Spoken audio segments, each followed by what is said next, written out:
Bonsoir à tous sur ce super webinaire, prévenir et soigner les infections hivernales. Donc ce soir, nous avons quatre intervenants et moi qui organise cette soirée super sympathique avec des super médecins. Donc moi, c'est David Comblin, personal trainer dans la vie de tous les jours, qui accompagne les personnes via l'activité physique contrôlée et en bienveillance. Et ce soir, j'ai l'honneur de vous présenter notre grand ami Georges Mouton qui va se présenter en 30 secondes. On va voir s'il va y arriver. Georges, bonsoir. Ouh là là, je n'arrive jamais à me présenter en 30 secondes, à tel point que d'habitude, je ne me présente pas. Alors, je présente le sieur Goliath, qui assiste évidemment, très important, et qui est en grande forme, qui a très très bien promené et mangé aujourd'hui, donc je pense qu'il va nous laisser en paix, pas faire trop de remue-ménage. Par contre, évidemment, un chat ou l'autre pourrait toujours faire du tapage, et je vous prie de les excuser par avance. Alors, en ce qui me concerne, ben voilà, en général, les gens qui suivent ces webinaires me connaissent, on ne va pas remettre la sauce. Gardons du temps pour tous ces nouveaux médecins qui font partie de notre équipe, mais qui ne sont encore jamais intervenus dans un webinaire. Alors, pour ne pas faire de jaloux, aujourd'hui, c'est la rentrée. Ah, trois nouveaux. Allez, merci à toi, Georges. J'ai l'honneur de vous présenter Sandra, qui va évidemment se présenter toi-même. Bienvenue, Sandra. Merci, bonjour à tous. Donc, je suis le docteur Sandra Charot. Je suis médecin généraliste de formation installée à Angers. J'ai fait une partie de mes études à Dijon, l'internat à Angers. Et je me suis très rapidement formée à la médecine fonctionnelle en passant différents diplômes enseignés en faculté de médecine et d'autres formations privées. Et bien évidemment, j'ai des amis, des proches qui m'ont conseillé de rejoindre l'équipe de Georges et j'en suis ravie. Donc, merci à Georges de m'accepter dans l'équipe FunMedDev et de pouvoir exercer la médecine fonctionnelle comme il se doit. Alors, Merci à toi, Sandra, et bienvenue. David, je voudrais ajouter un tout petit mot. Sandra a été assez facilement adoubée parce qu'elle a une tonalité santé intestinale qui n'est pas pour me déplaire. Voilà. Oui, effectivement, j'ai pas précisé.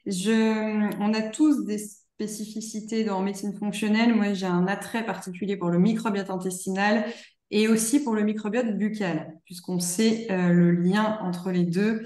Et justement, on n'en parle pas assez dans nos formations de médecine fonctionnelle. Donc, on verra si on aborde le sujet ce soir. Mais je travaille aussi avec des dentistes parodontologues pour justement essayer de former les médecins et les dentistes à l'utilité de travailler ensemble dans le domaine pour améliorer la santé des gens, entre autres.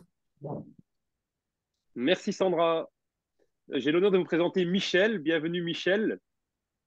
À toi. Bonsoir David et bonsoir à tout le monde. Pour ma part, ma formation de base, c'est la médecine générale. J'ai eu très tôt le désir de m'investir dans l'étude des pratiques naturelles de santé. J'ai commencé par faire un petit tour du côté de la naturopathie. Ça a été ma première grande passion parce que il me semble que la santé, c'est d'abord une bonne hygiène de vie, une bonne hygiène alimentaire. Et les compléments, ça vient après pour compléter, comme le nom l'indique. Donc, c'est ma première passion. J'ai complété d'abord ces formations par l'homéopathie. Et puis, il manquait quelque chose. Et c'est vrai que la médecine fonctionnelle m'a permis de monter un petit peu en grade et en vitesse parce que là, on arrive à corriger effectivement des problématiques qui sont un peu difficile à corriger par le simple jeu des plantes et du régime alimentaire. Enfin, voilà, tout ça se complète et tout ça nous permet aujourd'hui d'exercer une médecine naturelle non toxique et réellement efficace. Et donc, c'est passionnant et on continue la route malgré qu'on n'a plus 20 ans. Voilà, j'ai une passion particulière qui fait partie des médecines naturelles et de la naturo, mais qui est quand même un exercice particulier. C'est celui du jeûne alimentaire, hein, de la privation de nourriture. Donc l'année dernière, j'ai fait mon jeûne le plus long, qui était un jeûne hydrique de 22 jours. Donc, ça veut dire que j'ai une expérience là-dedans. C'est un sujet qui me passionne. Je l'ai expérimenté beaucoup avec quelques patients, mais aussi énormément sur moi-même.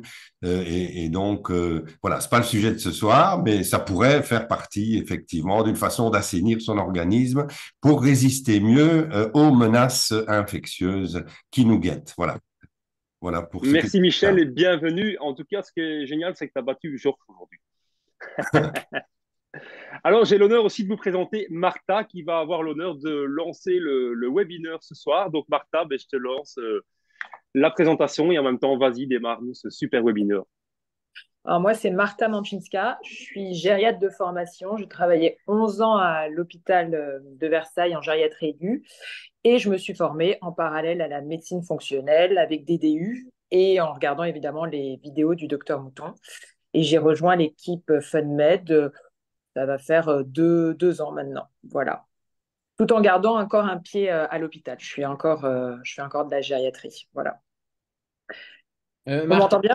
Oui. dis-nous un peu, ce qu'on n'a pas couvert aujourd'hui, c'est les lieux où vous, j'allais dire où vous sévissez, mais c'est toujours mon mauvais fond, je crois, qui ressort. Les lieux où vous consultez, pardon, pas sévissez. Et donc, ben, Sandra va venir sur Paris. On attend que les démarches administratives soient finalisées le mois prochain. Donc, elle travaille sur Angers pour le moment. Martha, tu consultes sur Paris, hein, Oui. dans notre clinique du 12e arrondissement. Voilà, comme ça, on le sait. Et Michel consulte sur notre clinique mère et qui a tout lancé il y a presque 35 ans, à Velleroux, dans la banlieue de Liège, près de l'aéroport. Voilà, comme ça. Et moi, je suis ici réfugié au Luxembourg, loin de tout, hors d'une réception de signaux téléphoniques pour pouvoir toujours justifier de ne pas prendre d'appels téléphoniques. Donc, moi, je suis bien caché. Voilà. Et donc, Martha, simplement pour dire que tu consultes sur Paris et que ta consultation démarre très très fort, je dois dire, à cette rentrée. J'espère que tu vas survivre au choc. Et je crois qu'elle comprend ce que je veux dire. Et mais il y a quelqu'un qui se plaint toujours Paris. Oui, mais on a Marseille aussi, hein, ne nous désolons pas. On a Marseille. Et alors, ah oui, mais j'ai un petit scoop pour vous. À partir du 1er octobre, on a Bordeaux. Voilà, donc ce n'est pas toujours Paris, parce que sur le chat, là, on se plaint pourquoi toujours Paris. Enfin, moi, ce que j'ai quand même compris, c'est que Paris est au milieu. Hein. Mais oui, il y a Lille. Il y a Lille, mais peut-être plus en visio qu'en présentiel. Et puis, bon, évidemment, Lille et Liège, c'est jamais que à un petit trajet en voiture.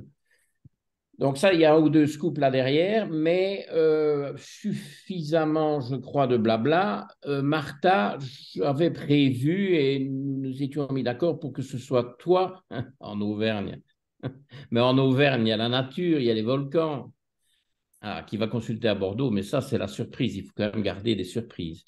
Une très bonne médecin fonctionnel qui aura comme spécificité sur Bordeaux les problématiques féminines, l'endométriose, etc. Vous voyez, donc, on essaie tout doucement d'avoir des médecins qui sont un peu plus chez qui on peut référer des gens, mais alors ce sera plutôt en visio, ou alors il faut parcourir le monde, l'Europe, la France, mais la France c'est déjà très grand par rapport en plus à ce que les Belges et a fortiori les Luxembourgeois peuvent éprouver.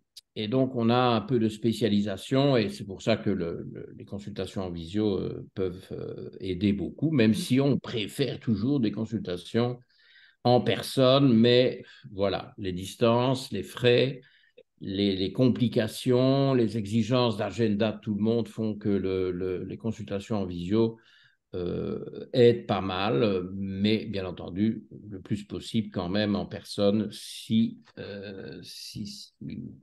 c'est pratiquement faisable. Donc, on s'était mis d'accord pour dire que Martha commencerait avec un cas clinique. Voilà. Alors, Je je te vais vous parler propose de le donner. Voilà. Oui, vas-y. d'une femme de 76 ans qui a comme principal antécédent une tumeur du corps du pancréas, opérée récemment en avril 22. Mode de vie, pas de surpoids, pas de tabac, pas d'alcool, alimentation, rien de particulier, pas de restriction. 52 kilos, 1,72 m. Donc, elle me consulte août 22 pour fatigue et perte de 5 kilos suite à l'intervention. Elle veut faire de la prévention. Ça l'a choquée, cette nouvelle. Donc, elle veut faire de la prévention et puis éviter les infections qui vont arriver. Donc, premier rendez-vous, je lui prescris, voilà, on fait connaissance, je lui prescris une bio très complète. On se revoit en octobre 22 et effectivement, sur la bio, on voit qu'il y a des carences assez importantes. Je ne vais pas toutes les lister, mais ce qui saute aux yeux, c'est carence en vitamine D et A, en minéraux, zinc, sélénium. Elle est carencée en fer, vitamine du groupe B. On a un déséquilibre oméga 6, oméga 3, avec évidemment beaucoup plus d'acide arachidonique. Donc, je lui prescris tous ces compléments. Je rajoute encore de la vitamine C, du magnésium. Et je lui dis qu'on refait le point d'ici 3-4 mois. Donc, je la revois en janvier 23. Elle me dit ça va pas mieux, qu'elle a passé un hiver affreux, qu'elle a eu la grippe, qui s'est surinfectée, une gastro, qu'elle n'a pas d'appétit, pas de reprise de poids et me signale aussi 2 poussées d'herpès. Ce qu'elle me dit, c'est qu'elle n'a pas pris bien ses compléments parce qu'il y en avait trop, elle me le dit franchement, et que les fioles d'huile d'acide gras, ça passe pas. Donc, je lui dis qu'on retourne au basique, qu'on va faire l'alimentation, l'exercice physique et on va faire le strict minimum pour les compléments. Pour l'alimentation, je revois ce qu'elle mange et je lui dis il faut augmenter la portion en protéines animales parce que c'est dans les chaussettes pour soutenir le système immunitaire et le tube digestif. Donc, je lui propose les poissons gras, les œufs, la viande et je lui propose aussi d'ajouter des abats parce que c'est vraiment riche en vitamines liposolubles, en vitamines du groupe B et il y a une grande biodisponibilité. Donc, elle me dit OK. Je lui propose aussi. Je voudrais interrompre ici, faire une petite remarque, hein, parce qu'on fait souvent ça. Voilà, il n'y a pas que moi qui peux le faire. Hein. Tous mes collègues peuvent demander à prendre la parole pour animer un peu le débat. Alors, je rebondis sur un espèce de paradoxe dans ce que tu dis. Hein. Donc, tu avais identifié dans le profil d'acide gras des déficits importants en acides gras, d'où les fameuses fioles d'huile que nous utilisons tous parce que finalement, c'est de loin le plus efficace pour faire remonter des taux. Donc, ce n'est peut-être pas la première indication thérapeutique quand il y a des déficits modérés où on peut toujours s'en sortir avec l'une ou l'autre gélule, mais quand ce sont des déficits majeurs, honnêtement, les capsules, c'est plutôt des capsules puisque c'est un contenu liquide. Les capsules, ben, c'est quand même plutôt placebo. Ou alors, il faut en prendre des quantités qui sont à la fois coûteuses et déplaisantes. Le problème, c'est bon, visiblement, c'est une femme plutôt maigre, hein, qui a perdu du poids, qui pèse 52 kilos, chez qui tu te sens obligé d'insister via l'alimentation sur finalement toute une gamme d'aliments qui vont être riches en protéines, mais a fortiori ou forcément, il faut que je choisisse entre les deux. Je ne vais pas créer un néologisme. Qui sont forcément riches en graisses, parce que les protéines, figurez-vous, ben, elles viennent avec les graisses. Hein, c'est marrant parce que quand je cite les 10 principales sources de graisses animales et végétales, et puis parfois dans le même rendez-vous, on me demande, je me laisse un peu, enfin je les attire plutôt dans le traquenard, et je décris les 10 principales sources de protéines animales et végétales, à part l'huile d'olive ou les huiles végétales, évidemment, qui n'ont rien de protéique, mais je retombe sur les mêmes classes alimentaires. Donc, les sources de protéines, c'est les sources de graisse, et les sources de graisse, c'est les sources de protéines. Donc, avec ce que tu viens de dire, c'est quelqu'un qui ne mangeait visiblement pas assez de protéines et pas assez de graisse, mets-le dans l'ordre que tu veux, et du coup, il y a ces déficits en acides gras. Bon, on pourrait presque craindre que le fait louable, hein, de vouloir corriger les gros déficits en acides gras par des fioles comme ça d'entrée de jeu va poser un problème de tolérance. Parce que c'est passé, je vais dire, de rien à tout. Hein, c'est passé d'un extrême à l'autre. Et donc, mais je reste persuadé que c'est un moyen important pour sortir du cercle vicieux, parce que quand il y a un gros déficit ou deux gros déficits en acides gras, il y a un problème de malabsorption, il y a un problème de muqueuse intestinale sèche, il y a un problème, il faut absolument améliorer la lubrification de la muqueuse intestinale pour que les graisses soient absorbées. Il faut du gras pour absorber le gras. Donc, on est dans un cercle vicieux. Et donc, on a envie d'utiliser ces fioles, mais alors ce qu'il faut peut-être de manière un peu plus réaliste conseiller, c'est dire, bon, écoutez, de toute façon, sur la fiole, il y a un petit capuchon hein, en plastique, parce qu'il y a pas mal de patients ici qui connaissent ces fioles, qui ont peut-être eu des problèmes, qui sont peut-être, donc je leur réponds, je les aide. Et c'est bien parce que, voilà, on peut fermer cette fiole et la remettre au frigo. Donc, on peut prendre un quart de la fiole au milieu d'un repas, pas à la fin des repas, par pitié, ni avant d'ailleurs, au milieu d'un repas. On peut prendre un quart de la fiole en tétant. D'ailleurs, Goliath veut vous montrer un exemple parce que je l'ai entraîné à absorber les fioles. Donc, il va vous montrer exactement comment on fait, mais peut-être hors enregistrement parce que ça risque de faire un peu du dégât, Goliath.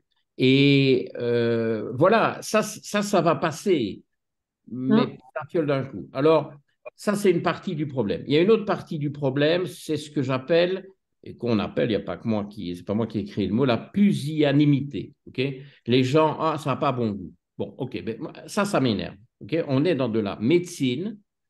Nos parents, moi-même, une question d'âge là derrière. Michel et moi, peut-être, et les parents des autres, si on veut, on nous infligeait enfants des cuillères à soupe d'huile de foie de morue. Voilà, on devait prendre ça.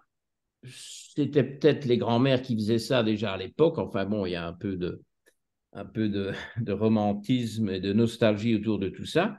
C'est pas la fin du monde, ok? Vous n'êtes pas capable de mettre dans votre bouche quelque chose qui n'a pas un goût exquis, sur lequel on n'a pas ajouté des arômes artificiels pour que ça soit sympa, ben, je ne sais pas. Alors, je ne sais pas, moi, qu'est-ce qui...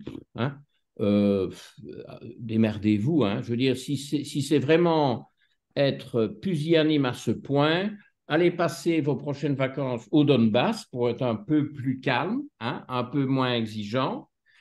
Et moi, ça m'énerve. Enfin bref, et j'ai eu une vidéo, mais bon, ça met en scène une très jeune enfant, donc toujours un peu, bon, on est toujours un peu nerveux avec ça, mais c'est une petite, la petite fille de 2 ans et demi de patient que j'ai à Londres, qui a pris goût pour les fioles et qui fait une démonstration en buvant ça. Bon bref, et les parents, c'est pas forcé, hein, c'est la gamine qui aime bien le goût. Et bon, à la limite, il faut la calmer parce que c'est trop dosé, évidemment, pour un petit enfant de cet âge-là. Mais bon, elle ne boit pas toute la fiole, évidemment. Donc, tout est question d'habitude et il faut quand même aussi un peu de collaboration de la part des patients. Je voulais dire ça parce que cette correction des graisses, des protéines, avec, évidemment, comme Martha le suggère ici, une notion de nutrition de base, hein, parce que sans protéines, c'est foutu déjà. Mais aussi avec comme objectif caché, et pas trop caché d'ailleurs, la lubrification de la muqueuse intestinale. C'est ça qui restaure l'absorption et qui va permettre de reprendre du poids parce qu'on absorbe mieux ce qu'on mange. Enfin voilà. Je suis désolé pour cette longue interruption, mais ça part dans plusieurs sens. Je me tais. Non, je disais aussi que les patients me disent qu'ils mangent normalement, mais finalement, leur quantité de protéines sont vraiment basses parce qu'au petit-déj, il n'y a rien. Au déjeuner, il y a souvent un petit filet de poisson, une boîte de sardines, et le soir, je ne sais pas pourquoi, les femmes d'un certain âge ne mangent pas de protéines. Donc, c'est vraiment la portion de protéines animales est vraiment basse. Donc là, on a vraiment refait un travail pour augmenter cette portion. Je lui ai dit d'arrêter le gluten dans un premier temps pour arrêter d'irriter son tube digestif. Et je lui ai proposé de réensemencer avec des aliments fermentés, de faire de l'exercice pour lutter contre la sarcopénie. Et donc, dans les compléments, je vais proposer vitamine D, A, du zinc et de la vitamine C sous forme d'ascorbate de magnésium. Je la revois dans 3 mois avec les corrections alimentaires et la prise des compléments. Donc, juillet 23, ça fait 1 an que je la suis là. Donc, elle me va mieux. Elle a repris 3 kilos. Elle n'a pas eu d'éruption herpétique depuis janvier. Sa biologie s'est légèrement améliorée. Il n'y a plus de carence en A, sélénium, vitamine du groupe B. Il reste encore des petits déficits, notamment en zinc. Et donc, comme traitement de fond, je lui propose de garder la vitamine C 500 mg à 1 g, la vitamine D en fond et le zinc, de continuer cette alimentation riche en protéines qui lui va, et voilà, de continuer le sport. Et pour l'instant, ça fait 1 an que je la suis, elle se sent mieux, elle reprend de la force, du poids, donc, elle a pas eu d'éruption herpétique depuis janvier. Oui, ce qui est Voilà. bon pour l'immunité. C'est vrai que c'est une bonne occasion pour revenir encore plus directement dans le sujet. Quand on est sujet à des poussées d'herpès, c'est une signature d'immunité insuffisante. Hein, ça, je pense que nous serons tous d'accord là-dessus. Que ce soit d'ailleurs de l'herpès labial sur infection ou qui annonce une lutte contre une infection, même de l'herpès labial avec exposition solaire, parce que c'est quand même pas tout à fait normal que ce virus puisse se manifester trop facilement. Et puis, c'est valable aussi pour l'herpès génital, évidemment, par ailleurs. Peut-être que cette histoire d'herpès, Michel, ça te met sur une de tes pistes, parce que tu nous as laissé comprendre dans le pré-webinaire qui commence un quart d'heure avant, où on s'accorde un peu, on accorde nos violons, va-t-on dire. Est-ce que tu peux raccrocher cette histoire d'infection herpétique à une de tes 3 pistes? Parce que tu as 3 pistes pour nous. Oui, je pense en effet que les infections virales apparaissent souvent sur un terrain que en naturo, on appelle le terrain anergique. Et donc, je pourrais à ce stade-ci de la soirée peut-être faire un petit topo de 5 minutes sur ce qu'est l'anergie. Anergie, avec N, hein? Anergie. Hein? Oui, alpha privatif grec, et puis ergie, comme dans énergie, donc anergie, privation d'énergie. Et donc, je pourrais peut-être en quelques minutes vous brosser le tableau de la diathèse du terrain énergique et essayer de vous expliquer rapidement comment cela prédispose à un certain nombre d'infections, parmi lesquelles les infections hivernales, mais notamment les infections virales et les infections herpétiques, de façon à ce qu'on puisse évoquer quelques pistes thérapeutiques et aussi préventives à mettre en place par rapport à ça. Donc, si vous m'autorisez là à partager mon écran avec vous, je vais essayer de vous projeter un support, donc quelques slides de PowerPoint pour voilà, pouvoir nous raccrocher un petit peu. Alors, j'avais préparé plusieurs choses et là, on n'est pas à la bonne page, donc je me rends un petit peu plus loin donc sur cette diapositive. Est-ce que tout le monde peut la voir là? Est-ce que c'est clair ou bien est-ce que je dois la mettre en plein écran? C'est clair. C'est clair pour tout le monde? Donc voilà, alors la notion de diathèse, c'est en fait un peu un synonyme de la notion de terrain biologique. C'est un ensemble d'éléments qui déterminent, je vais dire, l'histoire d'une personne, l'histoire morbide, pathologique d'un patient. C'est-à-dire que on peut penser que toutes nos affections sont indépendantes les unes des autres, ou au contraire, imaginer qu'il y a un lien entre toutes les affaires pathologiques que nous vivons au cours de notre existence. Et donc, c'est cet aspect-là qui m'interpelle le plus, et donc, à travers l'histoire de la médecine, à différentes époques, les médecins ont essayé de définir des terrains prédisposants à certaines problématiques. Et voilà ce que veut dire le mot diathèse. Alors, la diathèse énergique est une diathèse qui peut être partiellement héritée de nos ancêtres, mais qui est aussi une diathèse liée à l'évolution de la vie, de l'existence. La manière dont on gère sa vie va aussi déterminer certaines caractéristiques du terrain qui font qu'à un moment, on entre dans l'état d'énergie. Il est exceptionnel qu'on naisse dans cette diathèse, mais on y vient progressivement.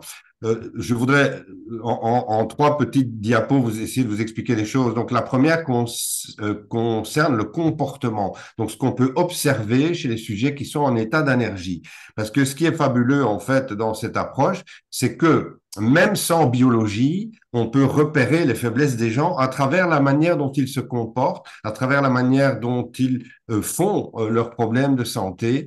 Et donc, quand on est confronté à des situations où le patient ne veut pas faire une biologie, n'a pas les moyens de faire une biologie, on peut quand même recueillir des informations sur ses faiblesses et les mécanismes par lesquels il pourrait être sensibilisé aux infections en général, aux infections hivernales en particulier. Donc, quel est le comportement du sujet allergique décomposé en 4 points, physique, intellectuel, psychologique et la question du sommeil chez lui. Donc, sur un plan physique, c'est quelqu'un qui perd de la vitalité. Hein, c'est-à-dire que le connaissant depuis un certain temps, vous remarquez à un moment donné qu'il n'a plus la même vitalité.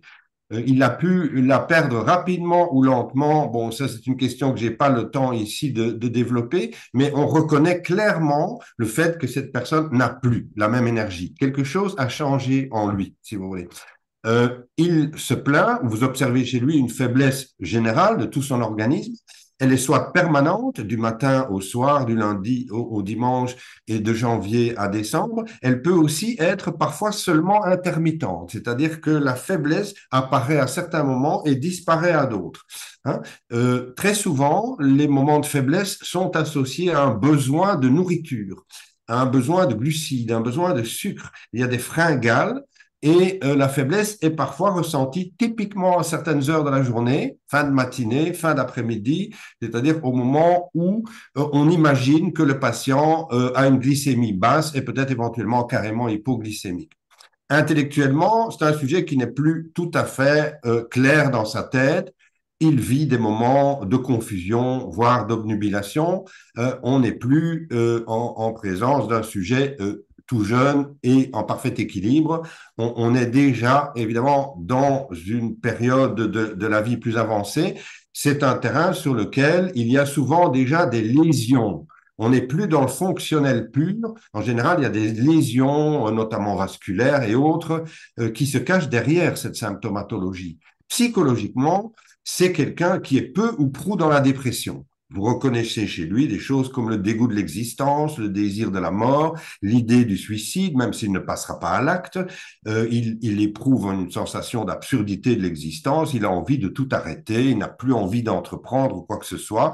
Il a peut-être juste par moments des périodes un peu plus agressives, de révolte, d'anxiété et d'angoisse. Son sommeil est devenu, ce qui n'était pas le cas auparavant, totalement irrégulier.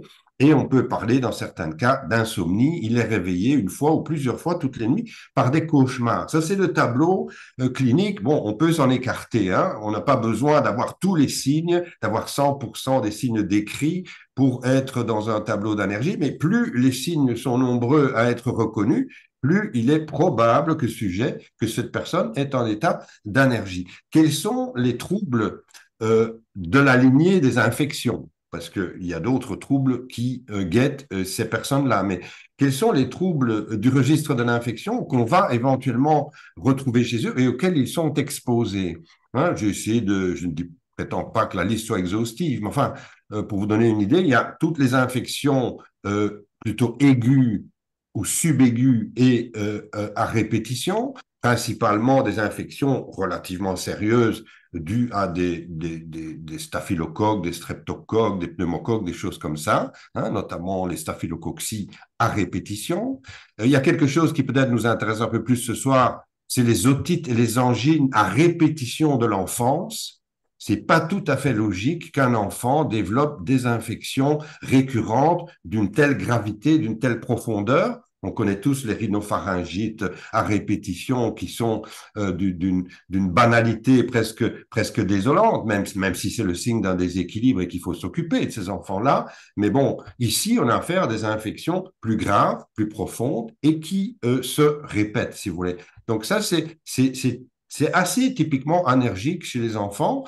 Et vous avez parfois des accès répétés de fièvre pour lesquels on n'a pas d'explication. C'est aussi une situation qui peut relever de la diathèse allergique. Et puis, vous avez un grand nombre d'affections virales. Hein, et c'est donc ce qui m'a permis un petit peu de rebondir sur la notion tout à l'heure d'infection herpétique, parce que je pense que ce n'est pas anodin, ça n'est pas banal. Une infection herpétique, on banalise beaucoup de choses, mais je pense que c'est le signe d'un affaiblissement de la santé qui va bien au-delà de juste une sensibilité à un virus. Je pense que c'est beaucoup plus large, ça implique tout le corps, c'est un affaiblissement général que, voilà, dans le domaine où j'exerce mes compétences, on a tendance parfois à appeler la diathèse allergique. Alors, au niveau des conseils, hein, si on veut essayer de se prémunir, de se protéger, de traiter éventuellement. Alors, les conseils que je donne ici sont des conseils adjuvants, c'est pas nécessairement suffisant, mais ça aide.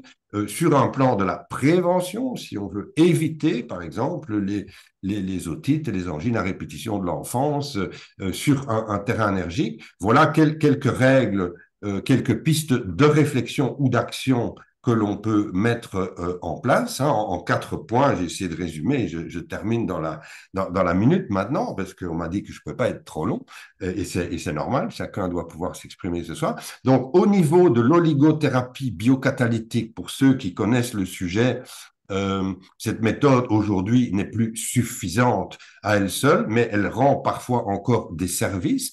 Donc, quand on utilise la triade cuivre-or-argent, non pas en dose pondérable, hein, là, on n'est pas dans de la médecine fonctionnelle en réalité, ceci peut compléter ou être complété par des traitements de médecine fonctionnelle, c'est ce que je fais d'ailleurs couramment, mais là, on est dans des traitements biocatalytiques à très très faible dose.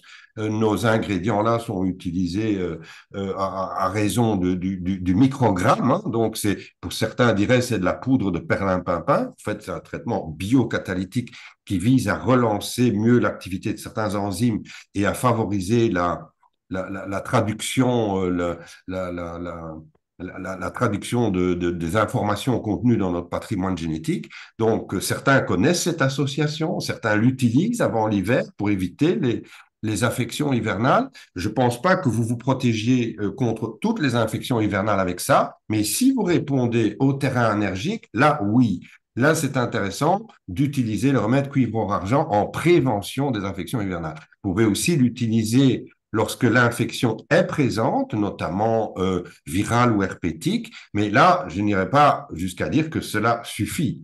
Il faut un traitement probablement plus complet et plus large. 3 autres remarques. La première, c'est que derrière la diathèse allergique, on repère plusieurs aspects. Une relativement grande fatigue du système hépatobiliaire. C'est pas nouveau. Ce sont des gens qui ont un certain âge, qui ont fait fonctionner leur système hépatobiliaire pendant des années, bien souvent, sauf quand ce sont des enfants. Mais donc, il y a très souvent une fatigue, une insuffisance hépatobiliaire qui doit faire l'objet de notre attention. Hein. Si on fait des bios, on va rechercher les paramètres hépatobiliaires. Et s'il y a des insuffisances, on va utiliser des remèdes de médecine fonctionnelle ou de phytothérapie, des plantes soutenant donc l'activité hépatobiliaire. On pensera au rein aussi, parce que c'est le deuxième grand émonctoire, évidemment, de notre organisme.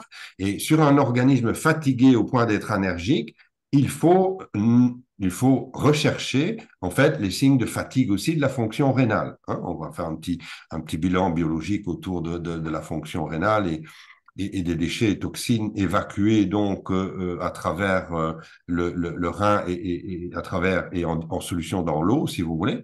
Je fais tout de suite une petite suggestion. Je pensais en rédigeant ces mots à une plante comme la prêle, qui est certainement une des plus intéressantes pour améliorer, soutenir le fonctionnement rénal chez un organisme qui est en état d'énergie. On va beaucoup s'intéresser aussi dans cette diathèse énergique aux glandes surrénales. Hein.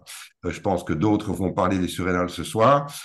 C'est clair que dans cet état de fatigue, d'épuisement nerveux, neurologique, mais général du corps, dont l'immunité fait les frais, eh bien, il y a classiquement une faiblesse, une insuffisance de la fonction, notamment cortico-surrénalienne. Et donc, la question se pose des remèdes, des stratégies, des plantes adaptogènes dans ce cas de figure particulier.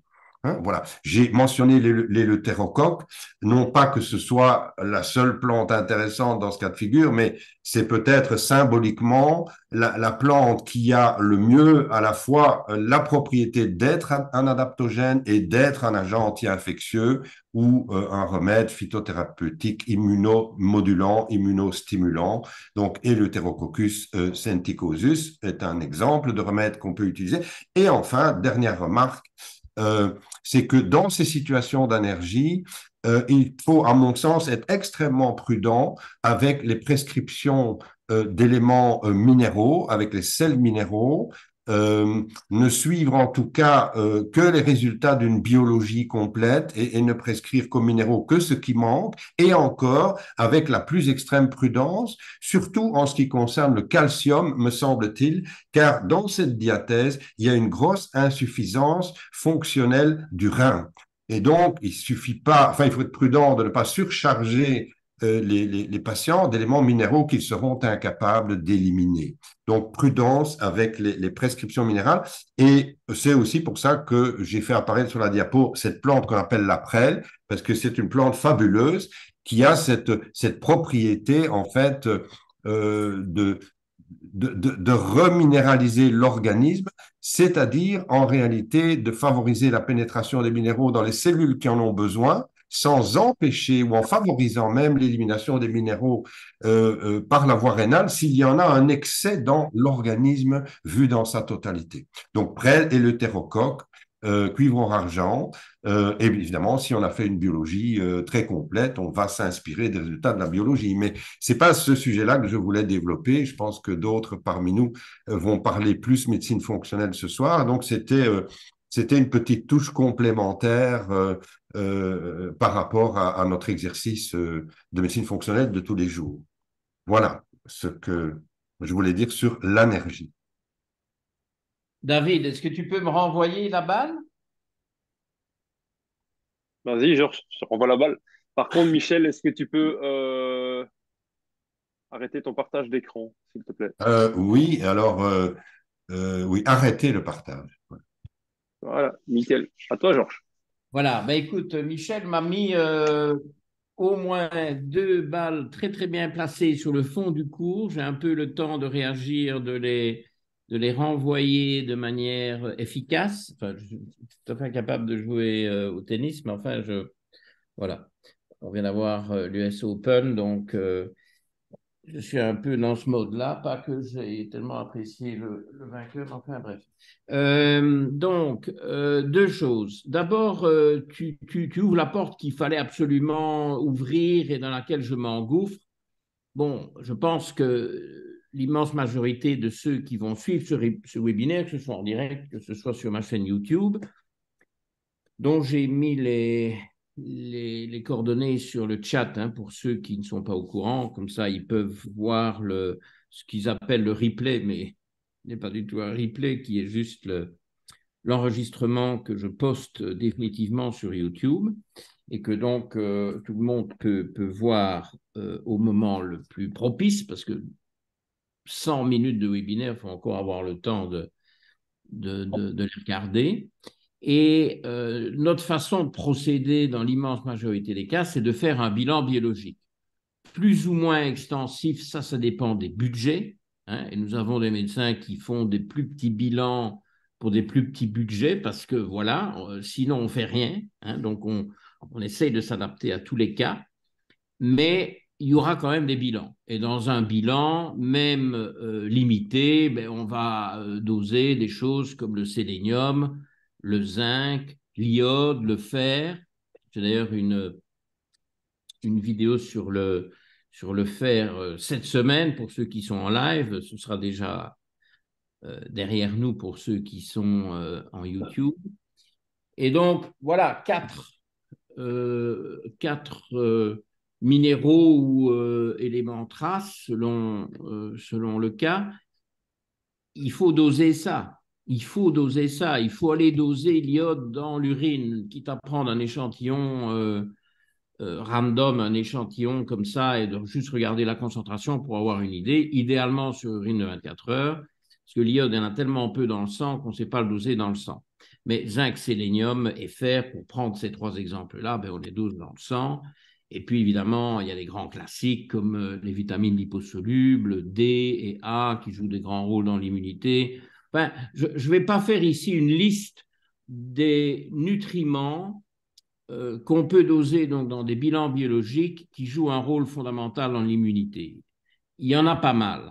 Bon, on doit les doser et en doser le plus possible tout en restant raisonnable en fonction des possibilités financières du patient ou de la patiente, mais c'est une des bases sur lesquelles on travaille. C'est d'ailleurs comme ça que j'ai commencé, moi, figurez-vous, il y a plusieurs décennies, quand je me suis lancé après un bref passage en médecine générale allopathique très classique, mais où j'ai vu des limites assez rapidement. Ça m'a plu, mais j'ai vu des limites. Et puis, il y a eu une coïncidence dans ma vie où j'ai eu énormément de demandes venant du milieu sportif dans lequel j'étais partie prenante. Et donc, du coup, j'ai eu beaucoup de patients sportifs. Et puis, finalement, je n'ai plus fait que ça. Eh bien, ce que j'ai commencé à faire quand j'ai commencé à pratiquer assez systématiquement des prises de sang chez ces sportifs, c'est d'identifier les carences en nutriments qui jouent un rôle dans l'immunité. Voilà, c'est ce que je suis en train de vous expliquer. Bien, c'est ce que j'ai fait et refait. Beaucoup avec des jeunes sportifs qui en plus grandissent, donc qui ont des besoins accrus pour la croissance, pour les études, pour les antioxydants largement consommés par l'activité physique, etc. Bon, ça partait dans tous les sens et donc il y avait d'énormes besoins en correction déficit qui ont donné des résultats spectaculaires. Donc, pour faire court, moi, je pense que ce que j'ai apporté ou ce qui a eu du succès, parce qu'il y en a quand même eu, quoi qu'on dise, dans le monde sportif, y compris dans le monde sportif professionnel, ben, c'est pas la dope. La dope, il y en avait, c'était les années 90, surtout 90. Là, il y en avait plus que ce qu'il fallait. Moi, je n'ai pas apporté de la dope, il y en avait tant qu'on voulait. Okay. Moi, j'ai apporté ce genre de bilan pour identifier les déficits et les corriger. Et vous savez ce que ça a apporté, ça? De l'immunité. Et donc, ça fait, on va dire, 25 ans, okay, 30 ans, plutôt 30 ans. Certainement 30 ans, le temps passe vite, que tous les traitements que je fournis à mes patients, il y en a eu des dizaines de milliers de traitements, okay, eh bien, ils ont comme point commun, comme caractéristique principale d'améliorer l'immunité, qu'on me le demande ou pas. Parce que j'ai plein de patients qui viennent me voir, qui ne me parlent pas de leur immunité. Parfois oui, mais ce n'est pas du tout la règle. Mais ce qui est typique, c'est que ces patients, quand on refait un peu le point après 6 mois ou après 1 an ou après 2 traitements, ce qui fait toujours 8-9 mois, donc entre 6 mois et 1 an, à vrai dire, les gens me disent « Ah, vous savez, cet hiver-ci, je n'ai pas été malade une fois. Toute la famille a été malade, moi pas. » Ah. Voilà, ça parle. J'ai entendu ça des centaines de fois. OK ? Donc voilà, c'est un peu le message aujourd'hui, mais finalement, c'est le message de la médecine fonctionnelle. Si on fait un bilan de médecine fonctionnelle, de nouveau dans le mieux possible en fonction des circonstances, et qu'on corrige des déficits flagrants qu'on va trouver à peu près systématiquement, pas toujours les mêmes, mais on va trouver des déficits. C'est bien rare quand il n'y en a pas ou peu, il y en a toujours. Et c'est plus ou moins difficile à prévoir. Parfois, on peut le voir venir. Bon, celui qui est vegan, il va avoir un déficit en fer. Bon, ça, je peux déjà vous le dire. Et en zinc. Probablement en sélénium, sauf si se bourre de noix du Brésil. Donc, il y a des choses qu'on voit venir, mais la plupart du temps, on ne le voit pas venir parce que, bon, c'est rare d'avoir affaire à des diètes extrêmes. Et donc, il faut tester, doser, corriger, et on donne de l'immunité. Ça, c'est la base de tout. OK? Et il fallait quand même bien qu'on en parle à un moment donné, pardon, et Michel m'a envoyé cette balle dans le fond du cours qui était parfaitement prenable et que je renvoie avec force. Alors, tu as envoyé une deuxième balle très intéressante et ça, je pensais en parler plus tard, mais je vais le faire maintenant parce que l'occasion est rêvée, puisque c'est dans ta première diathèse. J'aime bien cette espèce de... La première diathèse présentée, je précise, parce que les diathèses sont aussi parfois désignées par des numéros, et ce n'est pas la première diathèse, c'est plutôt la dernière, parce que c'est celle qui nous concerne plus ou moins tous un jour en fin de parcours de vie, quoi. Donc, j'ai commencé à l'envers, en quelque sorte, Donc, en rebondissant sur la question des virus. Dans ta dernière diathèse, qui était en fait la première ou la première qui était la dernière. Mais merci de la correction, ça, je ne l'avais pas vu venir. Donc, dans cette diathèse que tu as présentée, tu as parlé des surrénales. Alors, figurez-vous que ce que j'ai fait cet après-midi, dans le but de vous parler ce soir, toujours pour améliorer l'immunité hivernale, mais pas que, c'est de faire une petite revue sur PubMed de la littérature au sujet des deux grandes fonctions endocrines, thyroïde, et j'en parlerai plus tard, mais aussi surrénale. Et je vais me tenir à ça pour être synchro avec toi. Et donc, j'ai fait une recherche après-midi qui m'a pris un peu de temps parce que j'ai cherché de différentes manières. Je vous le fais court. Quand on rentre sur PubMed, on va dire dans les titres des articles, parce que dans le corps des articles, bon, mais là, ça part dans toutes les directions, ce n'est pas utile. Mais dans les titres des articles, je me suis dit, quels sont les articles sur PubMed qui parlent des glandes surrénales et de l'immunité? Donc, si vous pouvez faire l'exercice, je l'ai fait moi-même, vous rentrez ça dans le moteur de recherche, vous réfrénez, vous restricte, je ne sais plus parler français, moi, vous restreignez au titre, glande surrénale, immunité, en anglais, il n'y a pas d'article. La recherche ramène 0. Bon, ce n'est pas publié. Et ça, j'ai voulu le vérifier aujourd'hui au cas où il y aurait eu des nouveaux articles, mais je sais que ce n'est pas publié. Donc moi, dans cette expérience de médecine du sport, qui a quand même duré 15 ans, et qui a été très intense, et qui a mis beaucoup de pression. J'avais des sportifs qui mettaient le maximum de pression sur leur système dans des sports individuels très exigeants, avec de très grandes ambitions. Les glandes surrénales sont soumises à une pression phénoménale, physique et émotionnelle. Ceux qui ont suivi la Vuelta, ils ont vu du physique, ils ont vu de l'émotionnel, tout y était. C'est assez extraordinaire d'ailleurs comme exercice. Et il est évident que ces glandes surrénales trinquent. Et j'ai très vite compris chez ces sportifs que si on corrigeait, si on soutenait les surrénales, et vous connaissez mes grands classiques, je vous renvoie vers des tonnes de capsules qui traitent du sujet. Il y a pregnénolone, DHEA, quand il y a des déficits. Il y a toutes ces plantes adaptogènes, Michel vient d'en citer une, mais évidemment, il y en a toute une gamme qui peuvent être déclinées dans tout un tas de cas de figure. Et puis alors, il y a les cofacteurs. Enfin, je ne vais pas refaire les vidéos des surrénales. Je vous renvoie vers les vidéos surrénales.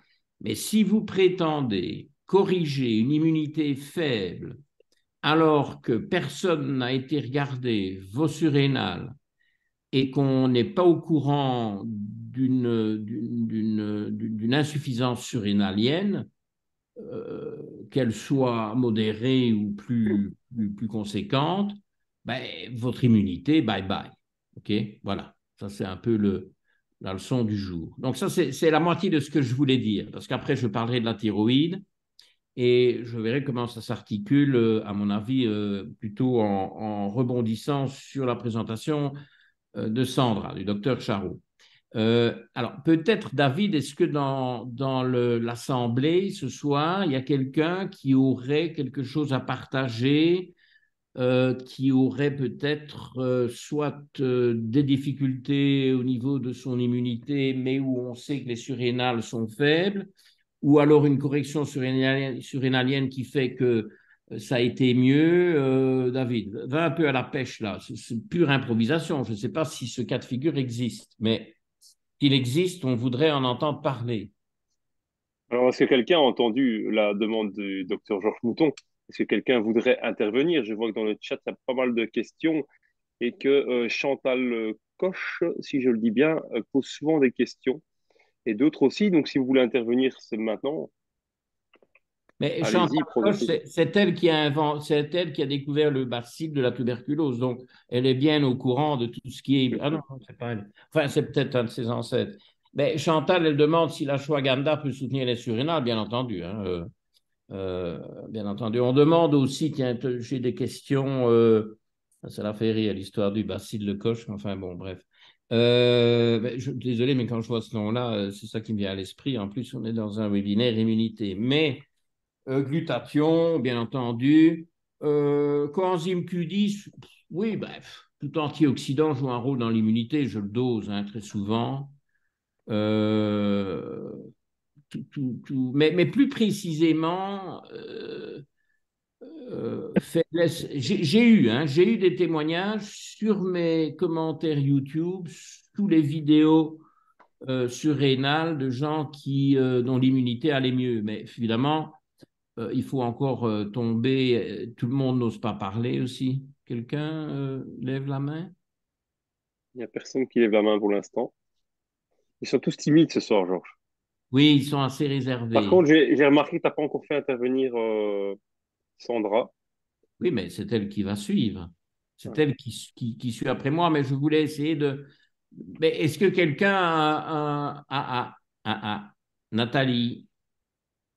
Nathalie nous dit, ben, les gens ne sont pas obligés, on peut lire le chat. Hein. Mais Nathalie, vous voulez quand même prendre la parole, Nathalie? Je vous vois souvent sur mes médias sociaux. Bon, allez, Oui, vous m'entendez? voilà, parfait. Bien, bonjour tout le monde, bonsoir plutôt. Hein. Bon, voilà, Euh, dites-nous votre point de vue sur ce sujet immunité surrénale. alors, bah oui, je posais la question de la fréquence des bilans parce que effectivement, ça coûte très cher, faut bien le dire. Et quand j'ai un bilan complet et qu'on me dit bon bah voilà, faut arrêter ça, il faut ajouter ça, il faut ceci, il faut cela, je suis contente. La prégnénolone m'a beaucoup aidée parce que j'avoue que depuis maintenant 6 mois, 8 mois de prégnénolone. J'ai l'impression de me stabiliser davantage. Néanmoins, ben, tous les cofacteurs continuent de yoyoter, quoi. C'est-à-dire que je me retrouve avec un taux de calcium qui est trop élevé cette fois-ci, un taux de vitamine D qui a rebaissé, on ne sait pas pourquoi, en plein été et en continuant la supplémentation. Donc voilà, il y a vraisemblablement quelque chose sur laquelle on n'a pas encore mis le doigt. Voilà. Pas nécessairement, Nathalie, pas nécessairement. Donc, je vais quand même vous donner mon sentiment là-dessus. Il y a deux choses à dire dans ce que vous dites.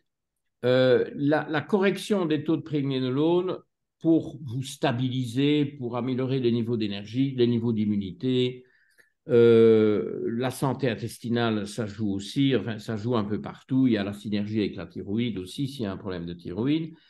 Les traitements de prégnénolone, ben, au début, évidemment, il faut ajuster. Donc, c'est bien de faire un premier dosage, un traitement de 4 mois avec la meilleure en anglais, on dit educated guess. Donc, le médecin, voilà, c'est son expérience, un peu son instinct aussi, hein, bon, l'art médical, ne dit-on pas, va proposer un dosage. 4 mois après, on vérifie ce taux-là et on ajuste. Bon, quand il y a quand même un fond de stress, quand les taux de départ étaient très, très bas, on est parti sur de longues périodes. Ça vaut la peine, c'est très efficace, c'est très puissant, c'est très valorisant pour le médecin prescripteur, c'est très agréable pour le patient qui va mieux et de mieux en mieux. Je vous rappelle que ça ne nuit en rien à la fonction surrénalienne vu que c'est une pro-hormone qui n'est pas perçue par l'organisme faute de récepteurs correspondants. Et donc là, on est parti sur de longues périodes. Donc, une fois qu'on a vérifié l'adéquation du dosage, on peut continuer. En général, on parvient à diminuer les dosages, mais c'est quelque chose qui va mettre du temps et qui ne doit donc pas être vérifié trop souvent. Alors, pour les nutriments, je pense que soit on est un peu obsédé, un peu cartésien, c'est plus mon genre, mais on n'est pas du tout obligé d'être comme ça. Et on aime bien de constamment ajuster, et puis on prend un nutriment, le taux remonte, et puis forcément on doit arrêter, mais il y en a un autre qui est redescendu, et donc on fait des rotations. Si on peut tester, tant mieux. Mais c'est cher. Et en plus, bon, c'est quand même un peu envahissant. Euh, je vous renvoie, parce que j'ai fait une capsule il n'y a pas longtemps sur mes plantes, je vous renvoie à ma stratégie pour mes plantes, dont je m'occupe depuis 2 ans. Elles vont mieux que quand je ne m'en occupais pas. Donc, je pense avoir trouvé quand même des choses qui n'ont rien de très savant et que les mains vertes connaissent beaucoup mieux que moi. Mais bon, moi, voilà, j'ai expérimenté, j'aime bien expérimenter sur le vivant. S'il est mon chien, il est là au bout, la patte, c'est bien.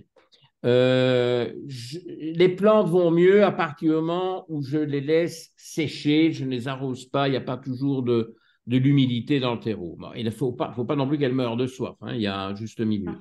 Donc, quand qu'un nutriment vienne, retombe un peu, soit un peu suboptimal, etc., moi, ça ne me perturbe pas. OK? Bon, si on doit quand même faire attention à ses dépenses, on allonge les traitements, on met peut-être les choses en rotation, et puis finalement, on jette un œil une fois par an et c'est bon.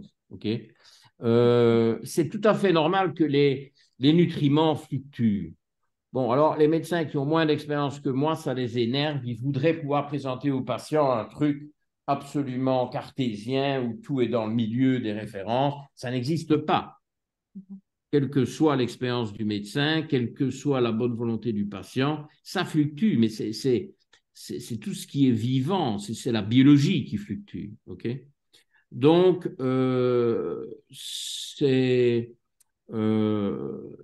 c'est pas problématique que les nutriments fluctuent. J'appellerais pas ça de l'instabilité. J'appellerais ça plutôt de la normalité. Il faut prendre ça relax. Par contre, bon, ben, la prénolone, c'est tout un cheminement. Alors, ça tombe bien parce qu'il y a une question ici sur le chat qui dit, bon, quel est le déclencheur de l'arrêt de la prégnénolone? Ben, ce sont deux choses. Il faut que les plaintes éventuelles de départ aient disparu et il faut que le taux soit revenu dans quelque chose de raisonnable. Le raisonnable pour la prénolone n'est pas nécessairement le milieu et a fortiori pas la partie haute des valeurs de référence.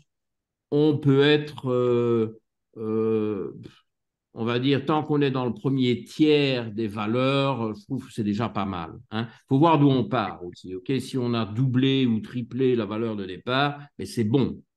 Alors là, je n'arrêterai pas du jour au lendemain, je diminuerai, quitte à garder les mêmes gélules, mais les prendre un jour sur deux, et puis voir si les symptômes réapparaissent. Bon, à un moment donné, la médecine, on est là pour aider les gens qui ont des plaintes. On n'est pas là pour optimiser une biologie, point, indépendamment des plaintes ou pas de plaintes. Okay, donc, il faut se calmer un peu.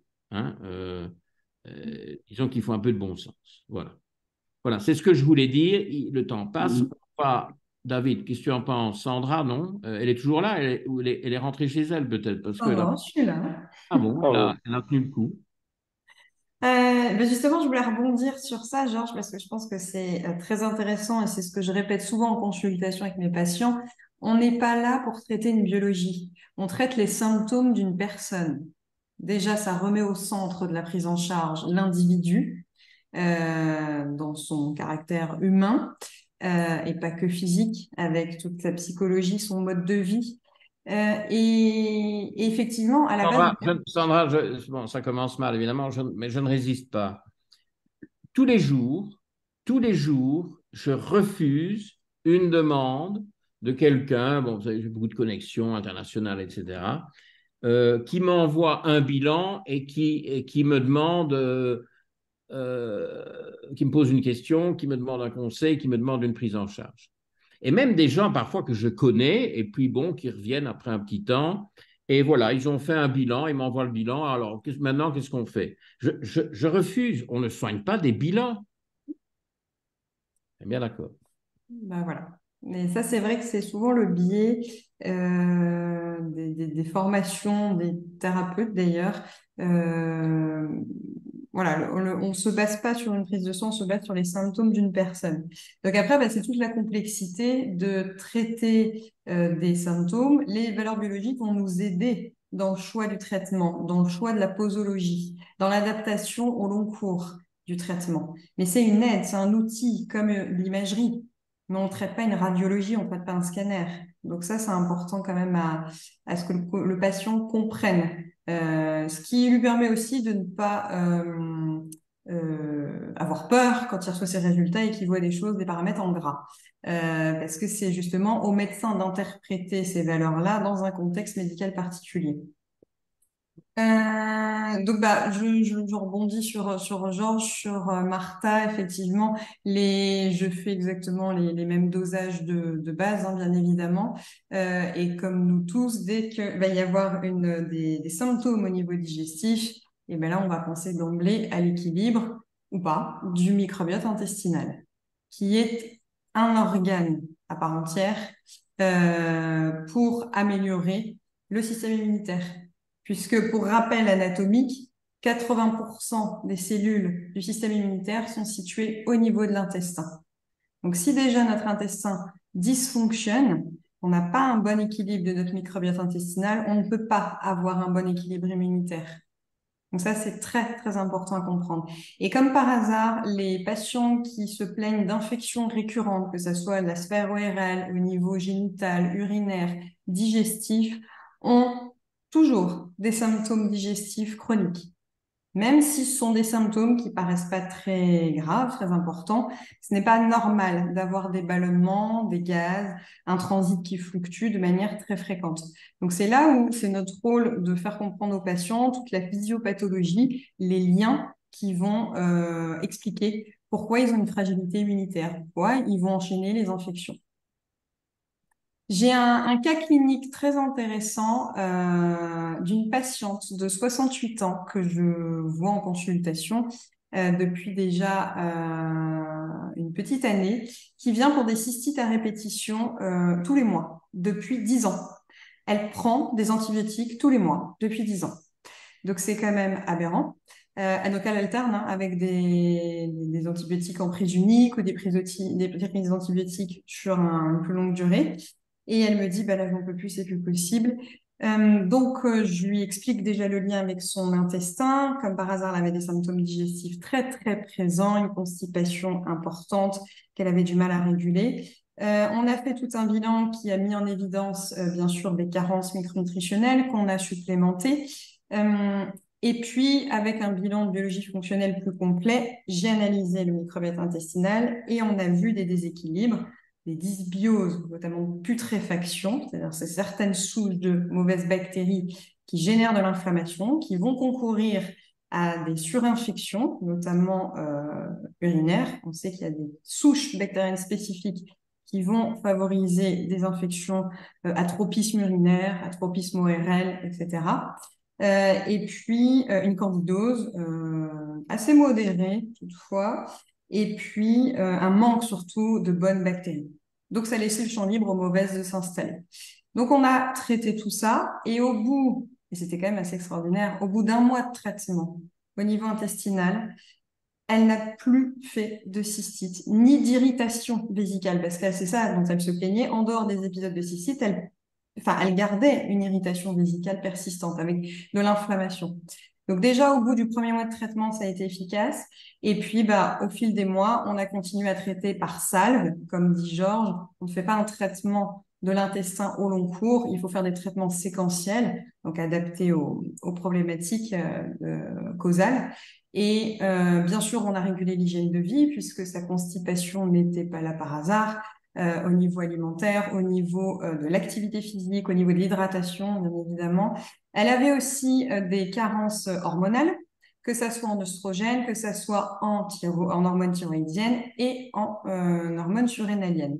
Donc, c'est une patiente aussi à qui j'ai donné de la pregnénolone. On y est allé progressivement. On a trouvé la dose qui lui convenait bien. Et puis, là, pour le moment, on continue et elle arrive à avoir un système immunitaire qui se maintient. Donc, depuis 1 an, elle a refait qu'un seul épisode de cystite. Donc voilà, alors elle était du coup assez désolée de voir que ça pouvait revenir, mais comme je lui ai dit, dans tout traitement, toute adaptation, il peut y avoir des petites rechutes, c'est pas grave. Elle a eu d'ailleurs, c'était suite à un Covid qu'elle a fait, donc c'est pas étonnant, vu que toute infection virale va avoir un tropisme aussi intestinal, donc va modifier son microbiote intestinal sur le moment, ce qui peut faire revenir une certaine inflammation. C'était quand, Sandra, ce Covid et cette infection urinaire? Là, il y a quelques mois. Oui. Bon, ben, ça, j'ai constaté, j'ai aussi eu le même avis d'un de nos collègues sur Londres, que la dernière vague de Covid, il y en a eu énormément cet été. Bon, j'en ai eu plein, particulièrement en Angleterre, mais pas que. Ce variant du Covid avait un très fort tropisme intestinal et les gens ont eu des problèmes intestinaux, enfin pas tous, hein, mais beaucoup, et presque plus intestinaux que respiratoires, et qui durent des semaines, 2, 3 semaines. Bon, tout ce qui est Covid, c'est souvent des symptômes plus longs que dans les infections virales classiques, grippe, rhume, etc. Et là, c'est intestinal. À tel point qu'il y a des gens qui se sont présentés à moi comme ayant eu des problèmes digestifs intestinaux, qui n'ont pas signalé de problèmes respiratoires. Et comme j'avais des dosages d'anticorps, d'IgG anti-Covid, qui dataient de 6 mois ou 12 mois avant, et qui n'ont pas eu de rappel de vaccin, évidemment, entre-temps, parce que forcément, ça fausserait les données, donc ils n'ont plus pris de vaccin, qui n'en ont pas pris du tout, eh bien, il y avait la preuve par la remontée des anticorps anti-Covid qu'il y a eu un Covid et qui ne s'est manifesté que sous forme intestinale. Ça a été très, très spécifique, très flagrant de la dernière vague. Donc, tu vois, tu fais bien de connecter éventuellement les choses. Et puis alors, je voulais dire aussi, j'ai une deuxième petite remarque très rapide. Bon, infection vésicale, vaginale, génito-urinaire et intestin. Si l'intestin va mal, comment est-ce que la sphère génito-urinaire pourrait aller bien au niveau des muqueuses? Je crois qu'il ne faut pas faire un dessin. Ce qui me fait quand même un peu tiquer parce que, bon, le titre, évidemment, ça avait un effet d'appel vu que nous sommes le 20 septembre et que demain, c'est l'automne, et donc il y a les fameuses infections hivernales qui vont pointer le bout de leur nez. Et bon, on n'a pas vraiment parlé d'infection hivernale pour le moment, on est dans l'immunité au sens large. Alors peut-être pour un tout petit peu ramener le débat sur les infections hivernales, je voudrais bien annoncer à tout le monde que sur la fin de journée d'hier, la nuit dernière et cette matinée, j'ai pris 10 grammes de vitamine C. Eh oui. d'ascorbate de magnésium. J'ai pris 10 grammes et voilà, enfin, ça c'est un nouveau pas parce que j'ai vidé le pot précédent. 10 grammes. Alors, est-ce que j'ai eu des ballonnements, des gaz, des selles molles, voire de la diarrhée? Non, rien du tout, normal. Mais mon petit mal de gorge, début de picotement un peu suspect dans la sphère urène, ça a disparu. Voilà, maintenant, voilà, c'est fini. Je ne vais plus en prendre. C'est complètement corrigé. Ça, c'est typique de comment il faut faire. On sent les petits signes avant-coureurs. J'ai commencé à sentir ça hier, fin d'après-midi. Il faut dire qu'il faisait quand même, je ne sais pas, plus froid, du vent, un vent abominable, frais. J'ai probablement un peu pris froid ou le changement de temps ou simplement, voilà, à un moment donné, ben, l'automne arrive et il faut quand même un peu lutter. J'ai pris 10 grammes de vitamine C. Ça peut paraître beaucoup. Moi, je n'ai pas d'isoenzyme glutathion transférase M1, GST M1. J'en ai pas. J'ai l'allèle nul, donc la copie variante venant des deux parents. Et donc, quand moi je prends 10 grammes, celui qui a cette enzyme, je vous renvoie à mes capsules sur le sujet. Hein, il y en a une il y en a plusieurs sur la vitamine C, bon, ascorbate de magnésium, et je pense qu'elles sont présentées en tant que vitamine C, parce que c'est quand même ça, l'ascorbate, c'est la vitamine C. Comme dans l'acide ascorbique, sauf que le proton H plus est remplacé par du magnésium. Donc, il y a trois vidéos, je crois, sur la vitamine C, puis il y en a encore sur ce génotype GST. Il y a une capsule aussi sur le génotype GST. Moi, quand j'ai besoin de 10 grammes, Sandra, je suis certain qu'elle a un bon GST, je vois bien à sa tête. Bon, peut-être qu'elle n'a pas encore testé, mais elle va y penser. Elle en a besoin de 3. OK? Parce que si elle prend 10 grammes, ça va faire du grabuge intestinal. Donc, ceux qui n'ont pas le GST, M1 ou T1, a fortiori aucun des deux, moi j'ai quand même le T1, doivent prendre beaucoup plus d'ascorbate de magnésium que les autres. C'est quand même un paramètre, parce que j'entends assez régulièrement dire « Ah, j'en ai pris, ça ne m'a rien fait ». Les gens prennent des doses qui pensent déjà pas mal, plusieurs grammes, 5 grammes, oh, j'ai pris une cuillère, bon, oui, mais ici, moi, j'avais le vague début d'un petit mal de gorge. Si j'ai un gros truc qui est en train de me descendre sur les bronches, moi, je vous enfile le pot de 30 grammes sur la demi-journée. Hein. Et ça me guérit.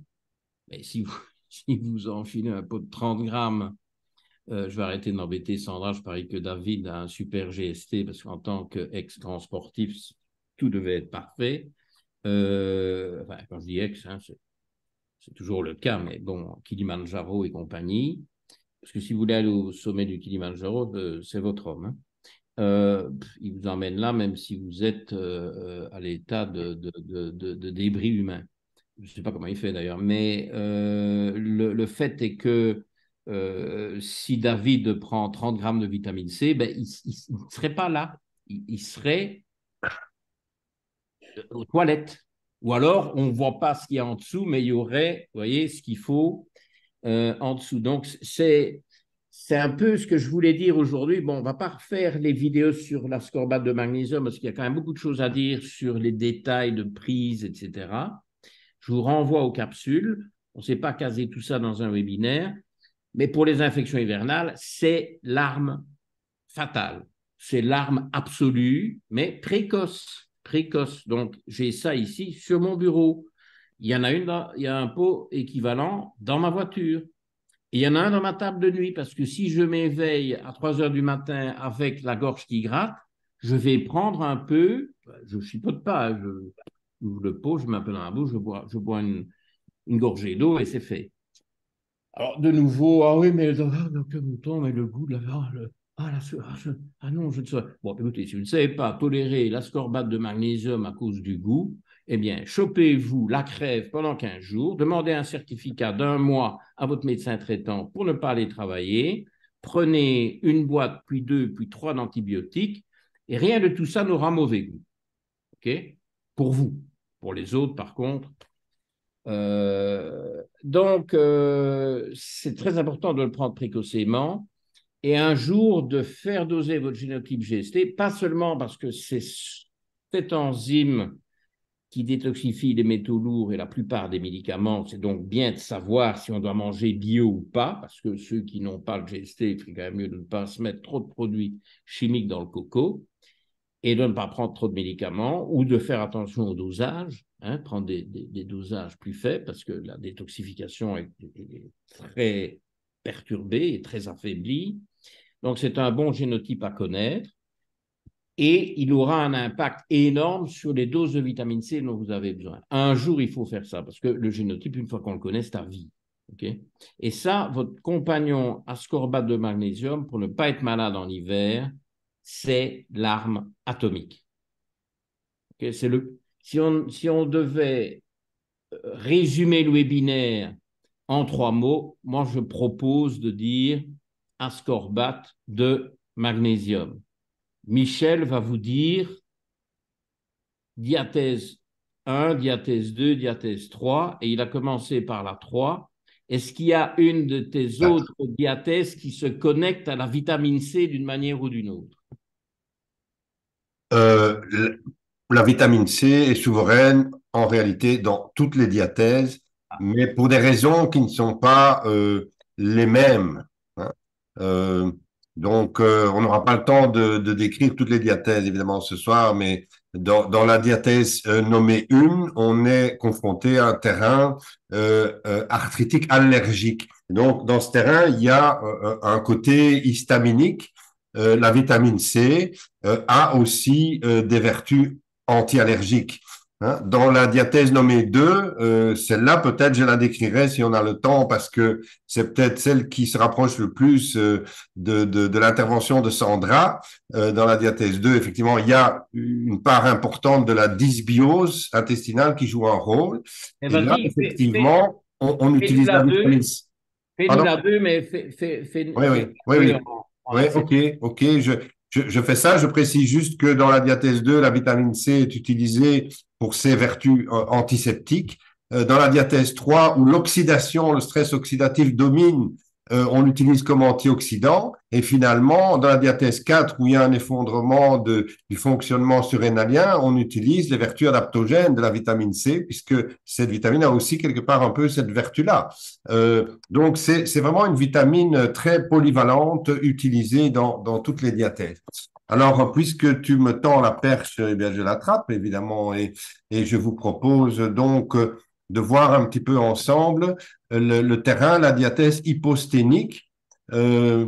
Voilà, donc c'est un terrain qui est plus typiquement que les autres relié à la notion d'infection, pas seulement hivernale, mais infection en général, à tel point que celui qui l'a décrit la première fois, le docteur Jacques Ménétrier de Paris au milieu du siècle précédent, l'avait initialement nommé diathèse arthrotuberculeuse, et puis ses collaborateurs et ses successeurs surtout l'ont débaptisé en raison de la raréfaction de la tuberculose et l'ont rebaptisé le terrain, la diathèse arthro-infectieuse. Donc là, on est tout de suite confronté au mot infection. C'est une diathèse qui prédispose particulièrement fort à l'infection. Alors, c'est quoi la diathèse hyposténique? C'est une constellation de signes, de caractéristiques, de faiblesses qu'on retrouve chez des personnes, des sujets qui ont notamment à montrer à l'observateur une fatigabilité particulière. Donc, fatigabilité, ça veut dire que vous êtes éventuellement en forme le matin, mais que au fur et à mesure que la journée se déroule et qu'on investit de l'énergie dans le travail, eh bien, on est de moins en moins performant et on finit sa journée fatigué, épuisé, on s'endort éventuellement tôt épuisés. Donc, c'est la notion de fatigabilité. On retrouve chez ces personnes une faiblesse musculaire aussi, qui est ici appelée hypotonie. Et puis, voilà, il y a une asthénie générale. C'est une diathèse qu'on retrouve principalement chez des sujets jeunes, donc des enfants, des adolescents, accessoirement des adultes jeunes voilà, qui ne vieillissent pas trop vite, mais c'est surtout le fait des plus jeunes, l'hyposténie. Alors de nouveau, comme pour la diathèse allergique, je vous propose en quelques mots d'essayer de cerner ces individus à travers l'observation de leur comportement. Et ça vous donne des renseignements sur les mécanismes sous-jacents, métaboliques, physiologiques, physiopathologiques, etc. Donc, c'est encore une fois une façon de repérer des individus sensibles sans nécessairement avoir eu l'occasion de faire une biologie. Mais bon, comme plusieurs l'ont dit ce soir, la médecine, c'est pas seulement faire des biologies, les interpréter et corriger les carences, même si c'est ça aussi, évidemment, et c'est très important, c'est également observer le patient, ses plaintes, ses caractéristiques, et c'est déjà avoir une idée de son terrain avant même d'avoir reçu les résultats de sa biologie. Et donc, ici, voilà, sur le plan physique, donc la diathèse hyposténique, le sujet qui relève de cette diathèse est fatigable, je l'ai dit. Ça veut dire qu'il a besoin de sommeil, il a besoin de vacances, il a besoin de se ménager. Donc, ce sont des gens qui ont une vie extrêmement réglée, car ils savent qu'ils ne tiennent pas la route sur de longues distances et donc ils organisent leur vie, leur agenda. C'est remarquable, leur agenda est très aéré car ils savent que s'ils surchargent l'agenda, ils ne tiendront jamais jusqu'au bout de la journée ou de la semaine. Donc ce sont des gens qui sont très organisés, mais ils sont obligés de le faire car ils n'ont pas la possibilité de se surinvestir dans le travail ou dans le sport ou dans une quelconque activité. Donc c'est des gens qui se connaissent, qui connaissent leurs limites et qui gèrent. Intellectuellement, ils ont une certaine difficulté à se concentrer, à fixer leur attention. Ça amène évidemment des faiblesses, des distractions plus ou moins fréquentes, une difficulté à fixer l'attention sur un sujet particulier. C'est parmi ces gens qu'on va retrouver le plus grand nombre de dyslexiques, par exemple. Hein. Psychologiquement, ils sont caractérisés par un pessimisme ambiant. Oui, évidemment, ils sont fatigables, donc ça n'encourage pas à entreprendre. On doit tout le temps un peu calculer la gestion du temps. Certains se retrouvent un peu pessimistes et un peu négatifs, souvent portés sur la réflexion beaucoup plus que sur l'action, et parfois ils n'ont pas envie d'entreprendre quoi que ce soit. Ce sont des gens calmes, mesurés, peut-être un peu lents aussi, pourrait-on dire. La lenteur n'a pas une signification si vous voulez, il n'y a pas de connotation de jugement là-dedans, c'est simplement un constat. Ce sont des êtres qui fonctionnent lentement. Leur métabolisme est lent également.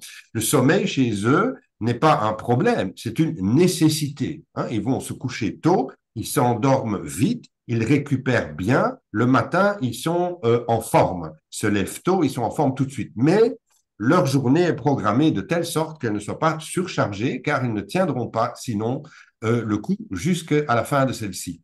Sur le plan maintenant des signes que l'on va constater, des symptômes, des maladies, etc., qu'est-ce qui caractérise le sujet hyposténique? Une grande sensibilité respiratoire. Et là, on est dans le sujet de ce soir. Ce sont des gens qui ont une sensibilité pas seulement superficielle, pas seulement rhinopharyngée, mais souvent plus profonde. Sensibilité bronchique, pulmonaire, sur un fond de fragilité respiratoire plus générale. Donc, ce sont des personnes qui, dans leur histoire ancienne, montre, si vous voulez, souvent des épisodes de sinusite, d'otite, de rhinopharyngite postérieure, de rhinite aussi, bien sûr, mais également des trachéites, des bronchites à répétition. Leur sensibilité se marque souvent plus en automne et en hiver. Et là, on rentre dans le sujet. Hein, donc, demain, nous sommes en automne. Donc, ces gens vont commencer à montrer des manifestations. J'espère qu'ils ont de la vitamine C dans leur table de nuit. Hein, Georges. Donc, ces gens sont aussi sensibles des séreuses. C'est chez ces personnes-là que vous trouverez, que vous entendrez parler de pleurésie, de pleurite, de pachypleurite, pas tellement dans les autres terrains ou diathèses que nous n'aurons peut-être pas le temps de décrire ce soir. Il y a souvent chez eux des réactions lymphatiques de type adénite, donc ce sont des ganglionnaires, on palpe chez eux des ganglions quand ils sont malades et parfois même quand ils ne le sont pas. Vous avez des gens qui n'ont jamais de ganglions palpables. Ces hyposténiques, ces arthro-infectieux, oui, ils sont plus nombreux à présenter des ganglions palpables. Et alors, évidemment, pour embrayer sur ce que Sandra a exposé de façon un peu plus fonctionnelle, hein, si je fais référence à la médecine fonctionnelle, on a, du point de vue des symptômes, souvent en toile de fond des troubles digestifs généraux, duodénaux, des entérocolites, de la diarrhée, de la constipation, des alternances de l'un et de l'autre. Et donc, ça sent la dysbiose, en fait, ça sent la dysbiose. Et une autre grande caractéristique des sujets hyposténiques, hein, j'ai dit, chez eux, tout est lent, tout semble fonctionner au ralenti. Le métabolisme, parfois le transit intestinal, mais aussi le fonctionnement hormonal et glandulaire. Donc, c'est sur ces terrains que l'on a plus facilement des insuffisances thyroïdiennes, par exemple, avec un symptôme fréquemment observé qui est la frilosité. Mais la faiblesse glandulaire n'affecte pas que la thyroïde, vous la retrouvez sur les autres glandes, surrénales, pancréas, sur les gonades également. Hein. Les femmes hyposténiques ont volontiers des hypoménorrhées, donc des règles courtes, des règles peu abondantes et espacées. C'est une autre caractéristique fréquemment observée si ce sont des femmes. Dysfonction du système réticulo-endothélial, avec une caractéristique qui retient régulièrement l'attention, c'est le manque de globules blancs. Hein. Vous avez euh, parfois cette seule anomalie qui domine le tableau biologique d'individus par ailleurs sensibles aux infections. Ce sont assez souvent des hyposténiques qui montrent ces particuliers. Alors, la faiblesse hyposténique, le manque de tonus, le manque de force de la charpente minérale, etc., chez eux, se marque aussi par des kyphoscoliosis, des troubles de la statique vertébrale beaucoup plus fréquentes que dans la population générale. Donc, c'est une autre façon encore de les identifier. Ce soir, on cherche surtout à les identifier avec l'espoir, bien entendu, de leur proposer un soutien par rapport au risque d'infection hivernale, mais vous comprenez bien que le sujet, la préoccupation va bien au-delà du risque d'infection, hein, puisque identifiant les hyposténiques, on va pouvoir aussi les renforcer par rapport à d'autres faiblesses. Concernant les mécanismes voilà, physiopathologiques, éthiopathogéniques sous-jacents, etc., j'ai fait une petite diapo ici, c'est l'avant-dernière, donc sur les signes, sur les points forts et faibles de la diathèse, si vous voulez. Donc, parmi les points forts, j'ai retenu que ce sont des gens qui gèrent le temps et les dépenses énergétiques de l'organisme d'une façon assez remarquable. Ils sont obligés de le faire. Hein. Ils n'ont pas de ressources suffisantes que pour faire les fous. Hein. On n'aura peut-être pas le temps de parler de la diathèse hypersténique, qui est au contraire un sujet qui brûle la vie par les deux bouts. Hein. C'est quelqu'un qui n'a pas de limite. Il sent pas la fatigue. Voilà. Et donc, il va dépenser sans compter ses réserves énergétiques. L'hyposténique ne peut pas le faire. Donc, il gère son temps, mais il est obligé de le faire. Résultat des courses, c'est qu'il vieillit plus lentement que l'hypersténique. Il a moins d'énergie, il a moins de tonus, il a moins de dynamisme. Il souffre de cette cette faiblesse, parce que dans la société moderne, tout doit aller vite, il faut être productif, il faut être le meilleur, le plus fort et le plus rapide, et lui ne l'étant pas, ça lui pose un problème. Mais en même temps, on a toujours deux faces à une pièce et on a les avantages de ses inconvénients. Ici, c'est quelqu'un qui gère bien sa vie. Mais il a des points faibles.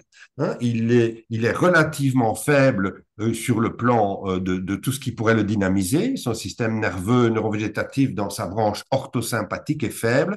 Ses sécrétions cortico-surrénaliennes ne sont pas extrêmement brillantes non plus. Donc, c'est quelqu'un qui est fragile de ce point de vue-là dès le départ de la vie. Et c'est quelque chose avec quoi il doit apprendre à fonctionner.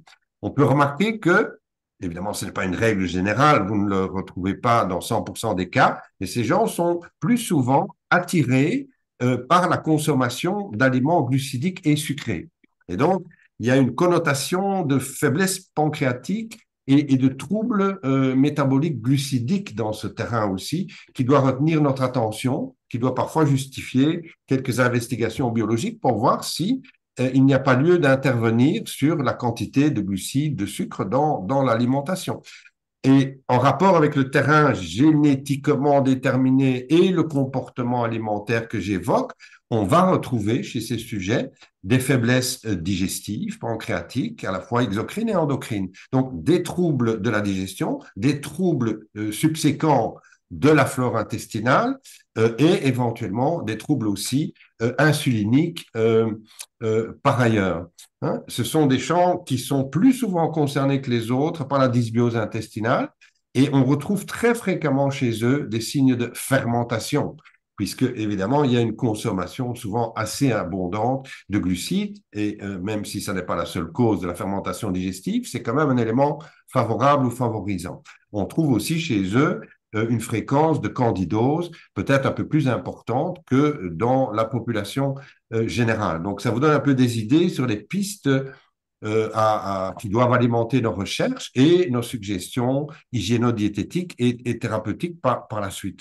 Et donc, si j'essaye sur une dernière diapo de rassembler un peu quelques conseils aux patients hyposténiques et aux thérapeutes qui les soignent, je dirais d'abord, dans la logique de Ménétrier, du docteur Ménétrier de Paris, si ça vous inspire, et vous pouvez déjà considérer le traitement qu'il proposait de son vivant et qui était, en tout cas, de façon incontournable, l'association biocatalytique du manganèse et du cuivre, et puis, accessoirement, l'association au soufre pour une action hépatique et l'association éventuelle de l'iode par rapport à la faiblesse thyroïdienne.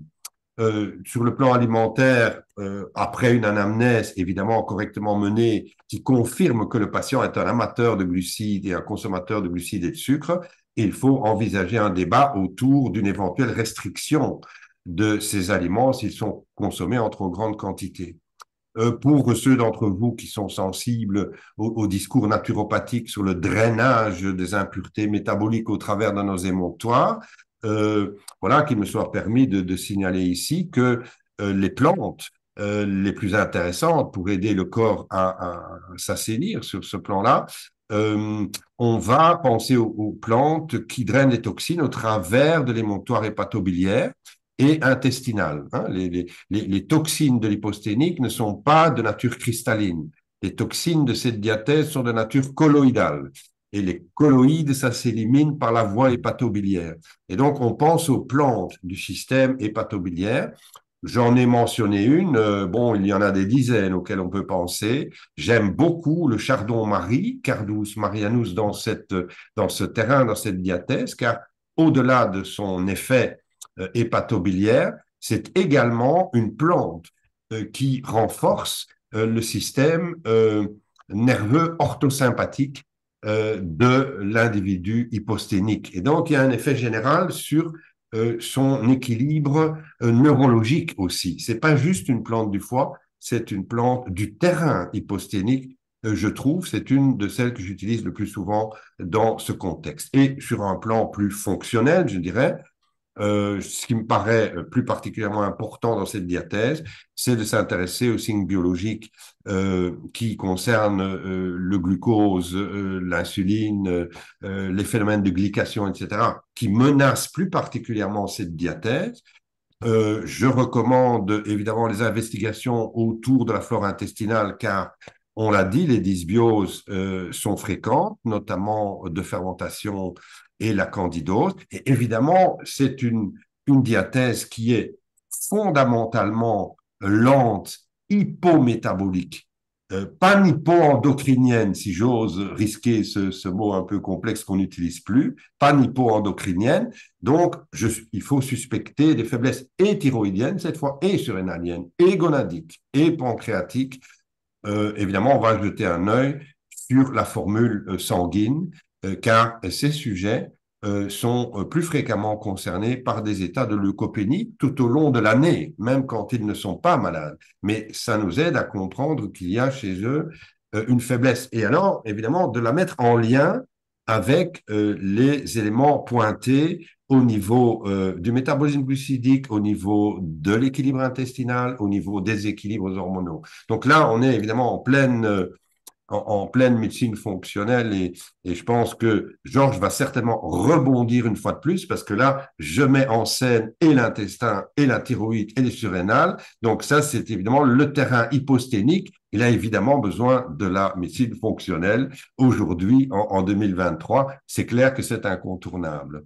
Donc, voilà ce que je David, peux dire sur le David, sujet hyposténique. merci Michel. David, qu'est-ce que tu fais là à ce stade-ci? Tu me renvoies la balle? Tu sais jouer au tennis? Écoute, ici, je dois faire une volée ici, non? Je dois reprendre la balle avec force en volée et Et smasher dans. en, et en très rapide, si tu veux rester dans le timing. Oui, voilà. Mais c'est facile, c'est rapide, parce que c'est évidemment pas ici qu'on va refaire. Merci beaucoup, hein, Michel. C'est quand même assez. Je trouve ça, je sais pas ce que les gens en penseront, mais il y a une espèce ici de convergence de médecines différentes qui appartiennent à différents siècles, parce qu'on en est là. On peut dire que la médecine fonctionnelle, c'est quand même plus le 21e siècle, et Ménétrier, c'était évidemment plutôt le 20e. Et encore pas tout à fait à la fin, mais c'est intéressant parce que voilà, il y a quelqu'un ici qui se retrouve très fort dans cette description, hein, ça, j'espère que ça va plaire. Bon, on en saura plus quand on lira des commentaires qui ne sont pas évidemment toujours nécessairement amènes. Mais bon, chacun exprime son opinion. Donc, rebondir sur la thyroïde, on a parlé des surrénales. Je vais dire un petit mot sur la thyroïde.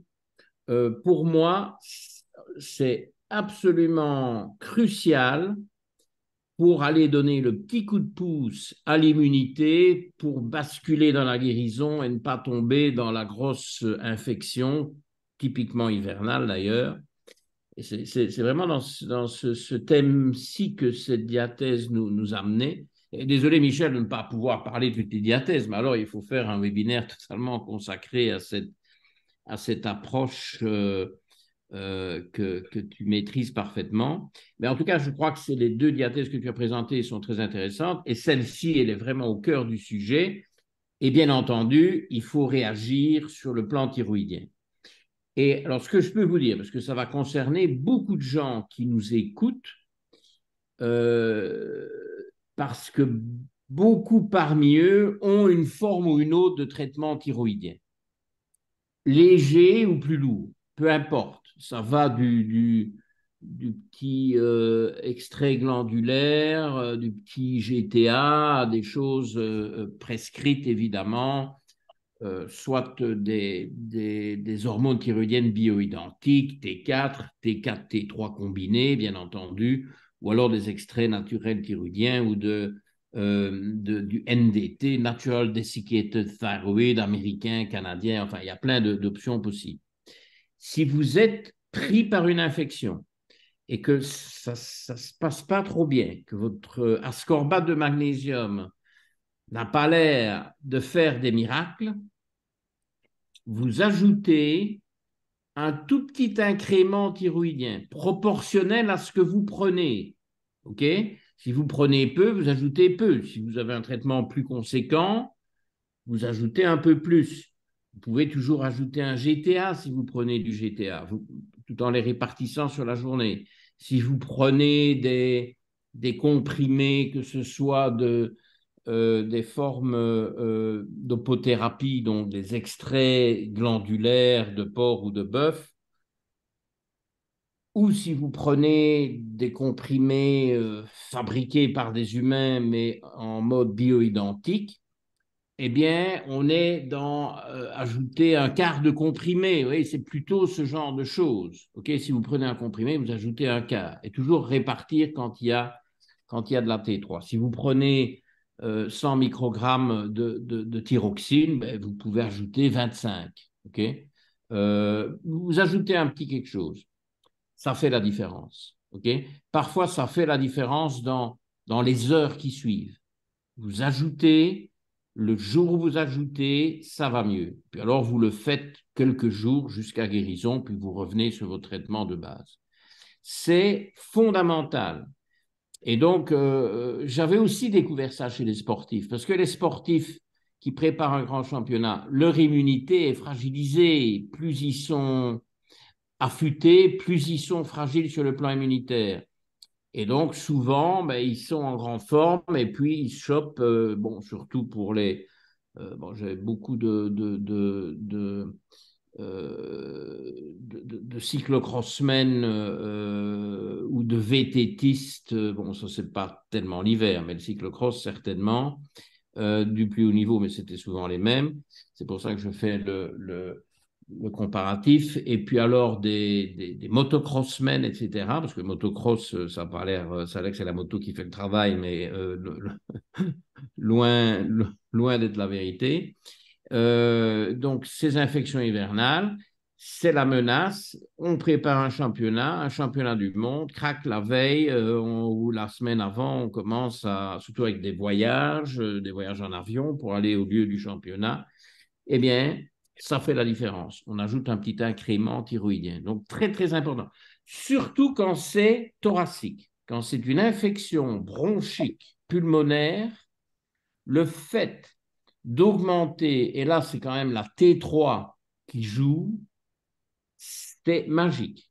Okay? Mais n'en ajoutez pas des quantités, je vous parle d'un incrément. Okay? N'allez pas faire des conneries. Toujours en binôme avec votre médecin. Ne vous lancez pas dans des trucs, le médecin doit être au courant, il faut échanger par email, par téléphone.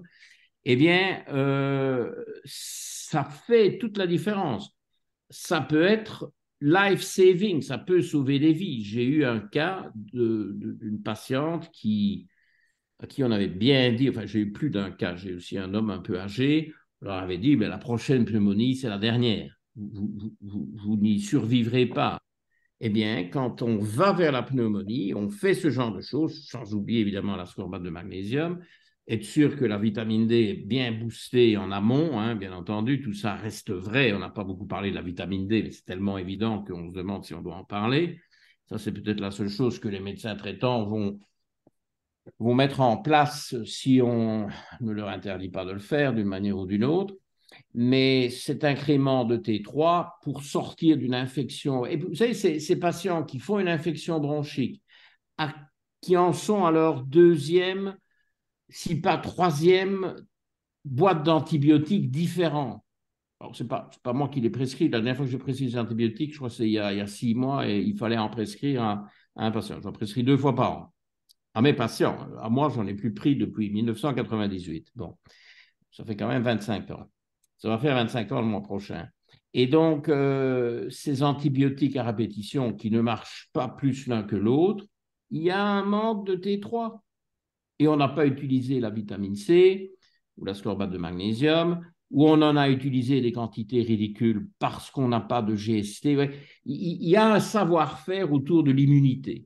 Okay, et je m'adresse aussi ici à mes collègues hein, bon, il ne faudrait pas que ça tombe dans les oreilles de médecins sourds. Tout ça permet réellement, en collaboration directe avec le patient, de basculer dans la guérison et de ne pas passer l'hiver au lit. Okay? Bon, au lit où nous allons bientôt devoir nous rendre, ça c'est vrai.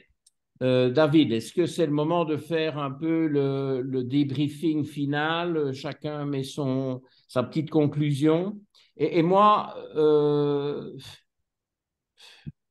tu crois que j'aurais besoin d'une conclusion? J'ai trop parlé déjà, non? Dans quel ordre est-ce que tu vois ça? Est-ce qu'on reprend le même ordre? Ça dépend si tu as des jokers dans ton jeu pour toi. Non, moi j'ai dit tout ce que j'avais à dire.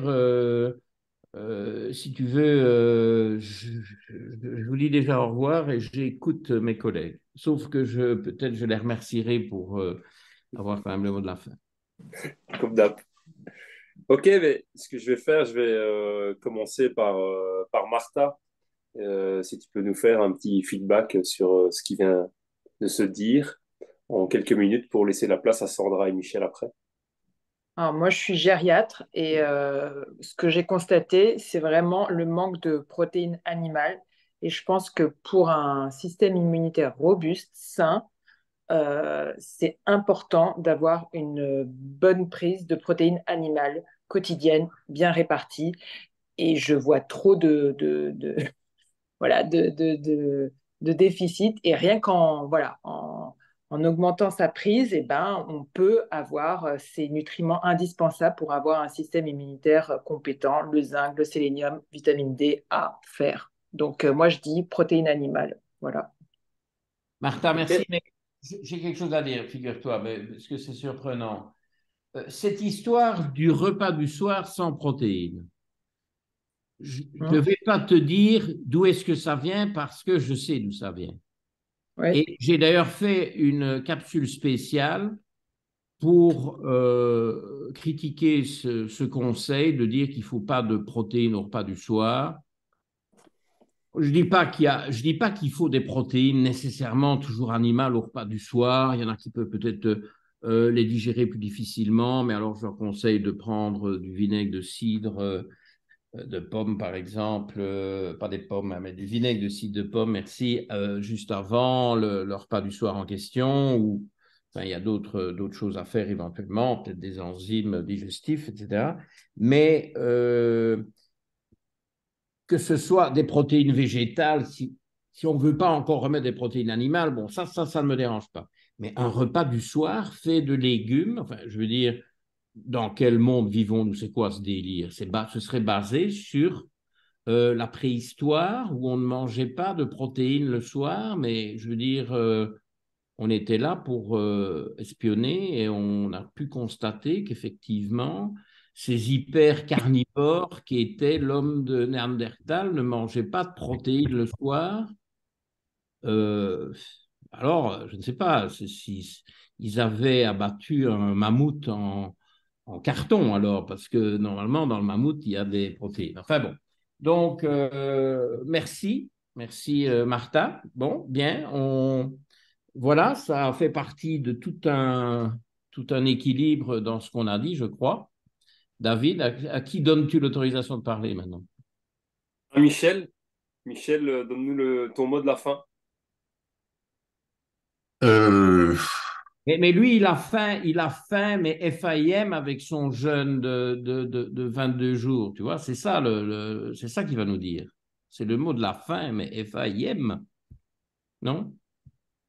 euh, voilà, je pense que le jeûne alimentaire est une pratique aussi vieille que le monde, parce que quand tu fais allusion aux hommes préhistoriques pour nous poser la question à tous de savoir s'ils mangeaient des protéines le soir ou pas, je pense que peut-être à l'époque, c'était pas possible de faire 3 repas ou 4 repas par jour parce qu'il fallait faire bonne chasse et je pense qu'il y avait des jours où on n'avait pas trouvé l'animal qui allait nous servir ses protéines ni le soir, ni à midi, ni même le matin.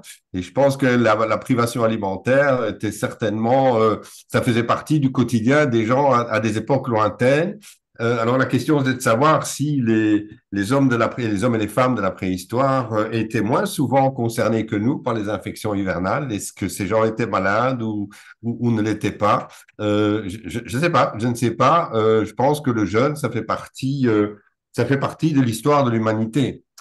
Aujourd'hui, certains sujets décident et choisissent de l'entreprendre pour un tas de raisons sanitaires, philosophiques, religieuses et tout ce qu'on veut. Mais à l'heure actuelle, c'est une décision de celui qui le pratique.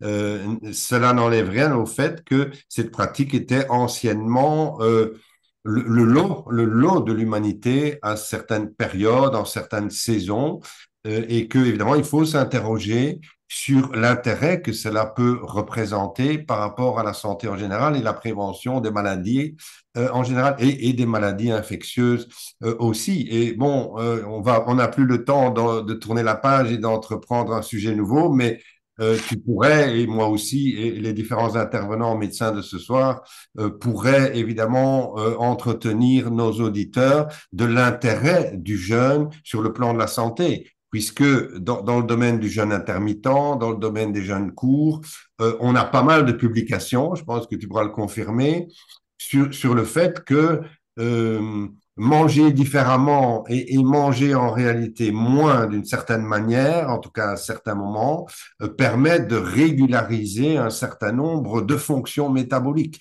Hein, si on évoque l'insulinorésistance, si on invoque la glycation, si on pense aux Apoptose, problématiques de surpoids, etc. Euh, l'apoptose, Michel, non, tu es d'accord?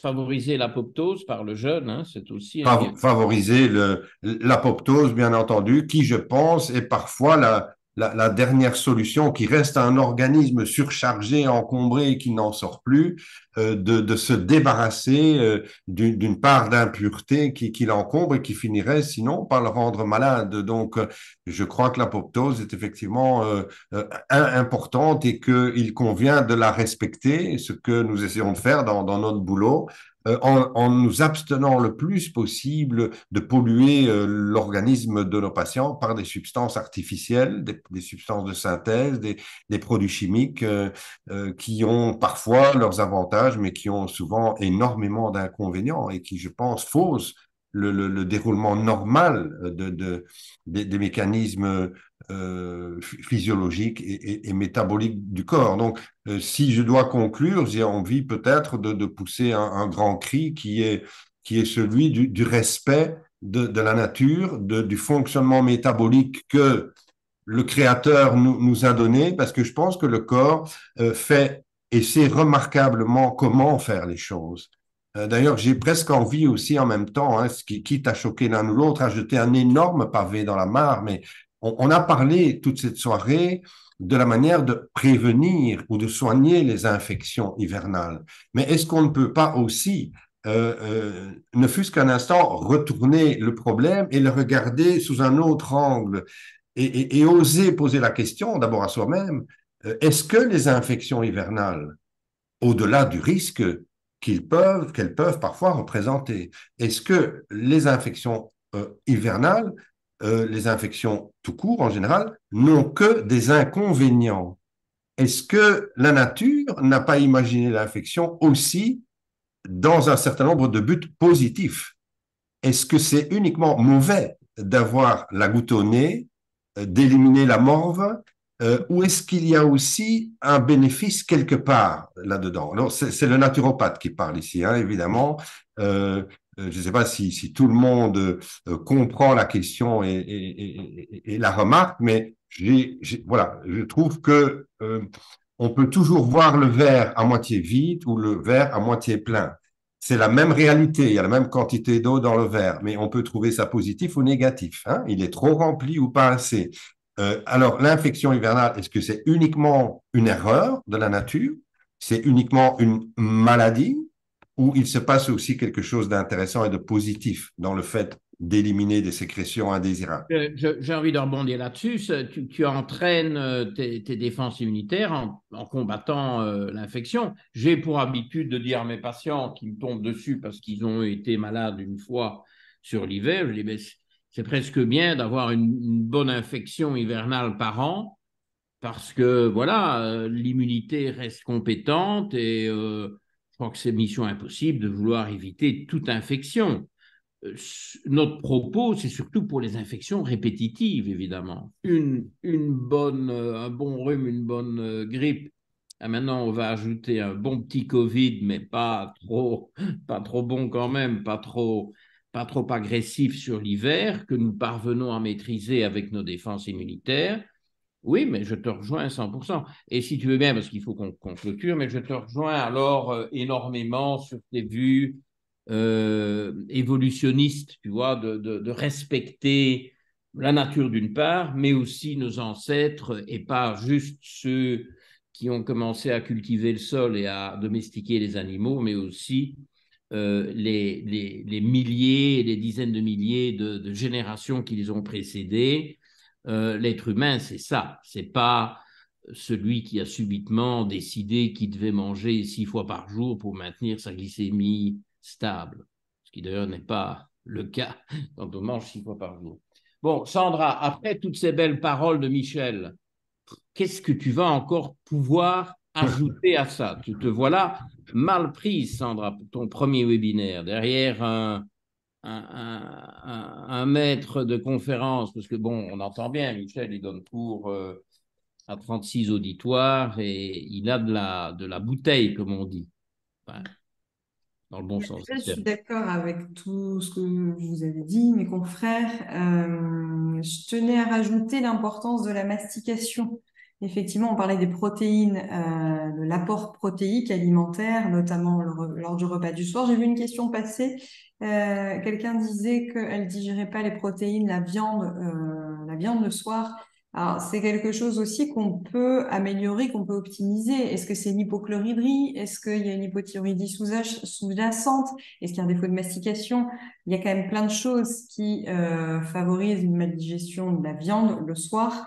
Après, voilà, il faut s'adapter en fonction de chaque patient. Mais ne pas oublier la mastication, c'est ce que je dis en tout cas à mes patients. C'est le meilleur conseil que je puisse vous donner. Ça vaut le tarif complet de la consultation, le conseil de la mastication. C'est la phase céphalique de la digestion. La digestion commence dans la bouche. Donc, si on mastique pas, on a beau avoir des intestins en bonne santé, on rendra nos intestins malades si on ne mastique pas. D'où l'utilité d'avoir aussi une bonne fonction masticatoire et donc une bonne dentition. Voilà, la boucle est bouclée. Sandra, je trouve que tu t'en es très bien sortie. Je savais que tu allais garder un joker dans ta manche, hein, comme toute bonne joueuse de poker que tu es. Enfin, c'est des Je suis plutôt tennis, à vrai dire, moi. Mais tennis. oui. Ah bon, pas poker, poker menteur. Alors. Bon, mais non, très bonne idée. Et alors, tu sais sans doute, ou sinon je te l'apprends, mais j'ai déjà un peu évoqué le sujet dans une capsule, je mijote un génotype de l'amylase salivaire. Hmm. Or, si on mastique, c'est quand même aussi, pas seulement pour broyer, mais aussi pour imprégner les glucides de cette amylase salivaire. Mais on ne parle pas de ça aujourd'hui. Okay. C'est pas après, ça, j'y travaille. Voilà, David. Et tu sais quoi? Vas-y. J'ai fini. Je remercie mes collègues. Et toi? Et j'ai fini. Ben, je suis pas sûr que tu as fini. Juste, est-ce que tu peux nous parler du prochain webinaire qui se déroule le mercredi 18 octobre?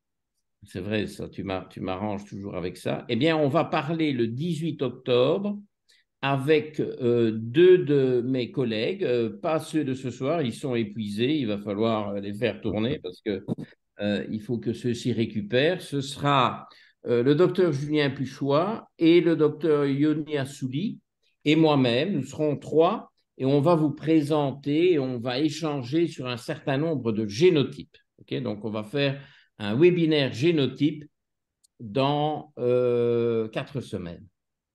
Voilà. Eh ben super. Je voudrais remercier tout le monde, les intervenants et les participantes et participants, et vous dire au 18 octobre. Je vous dis à très bientôt. Au revoir. Bonne soirée. Merci, David. Ciao.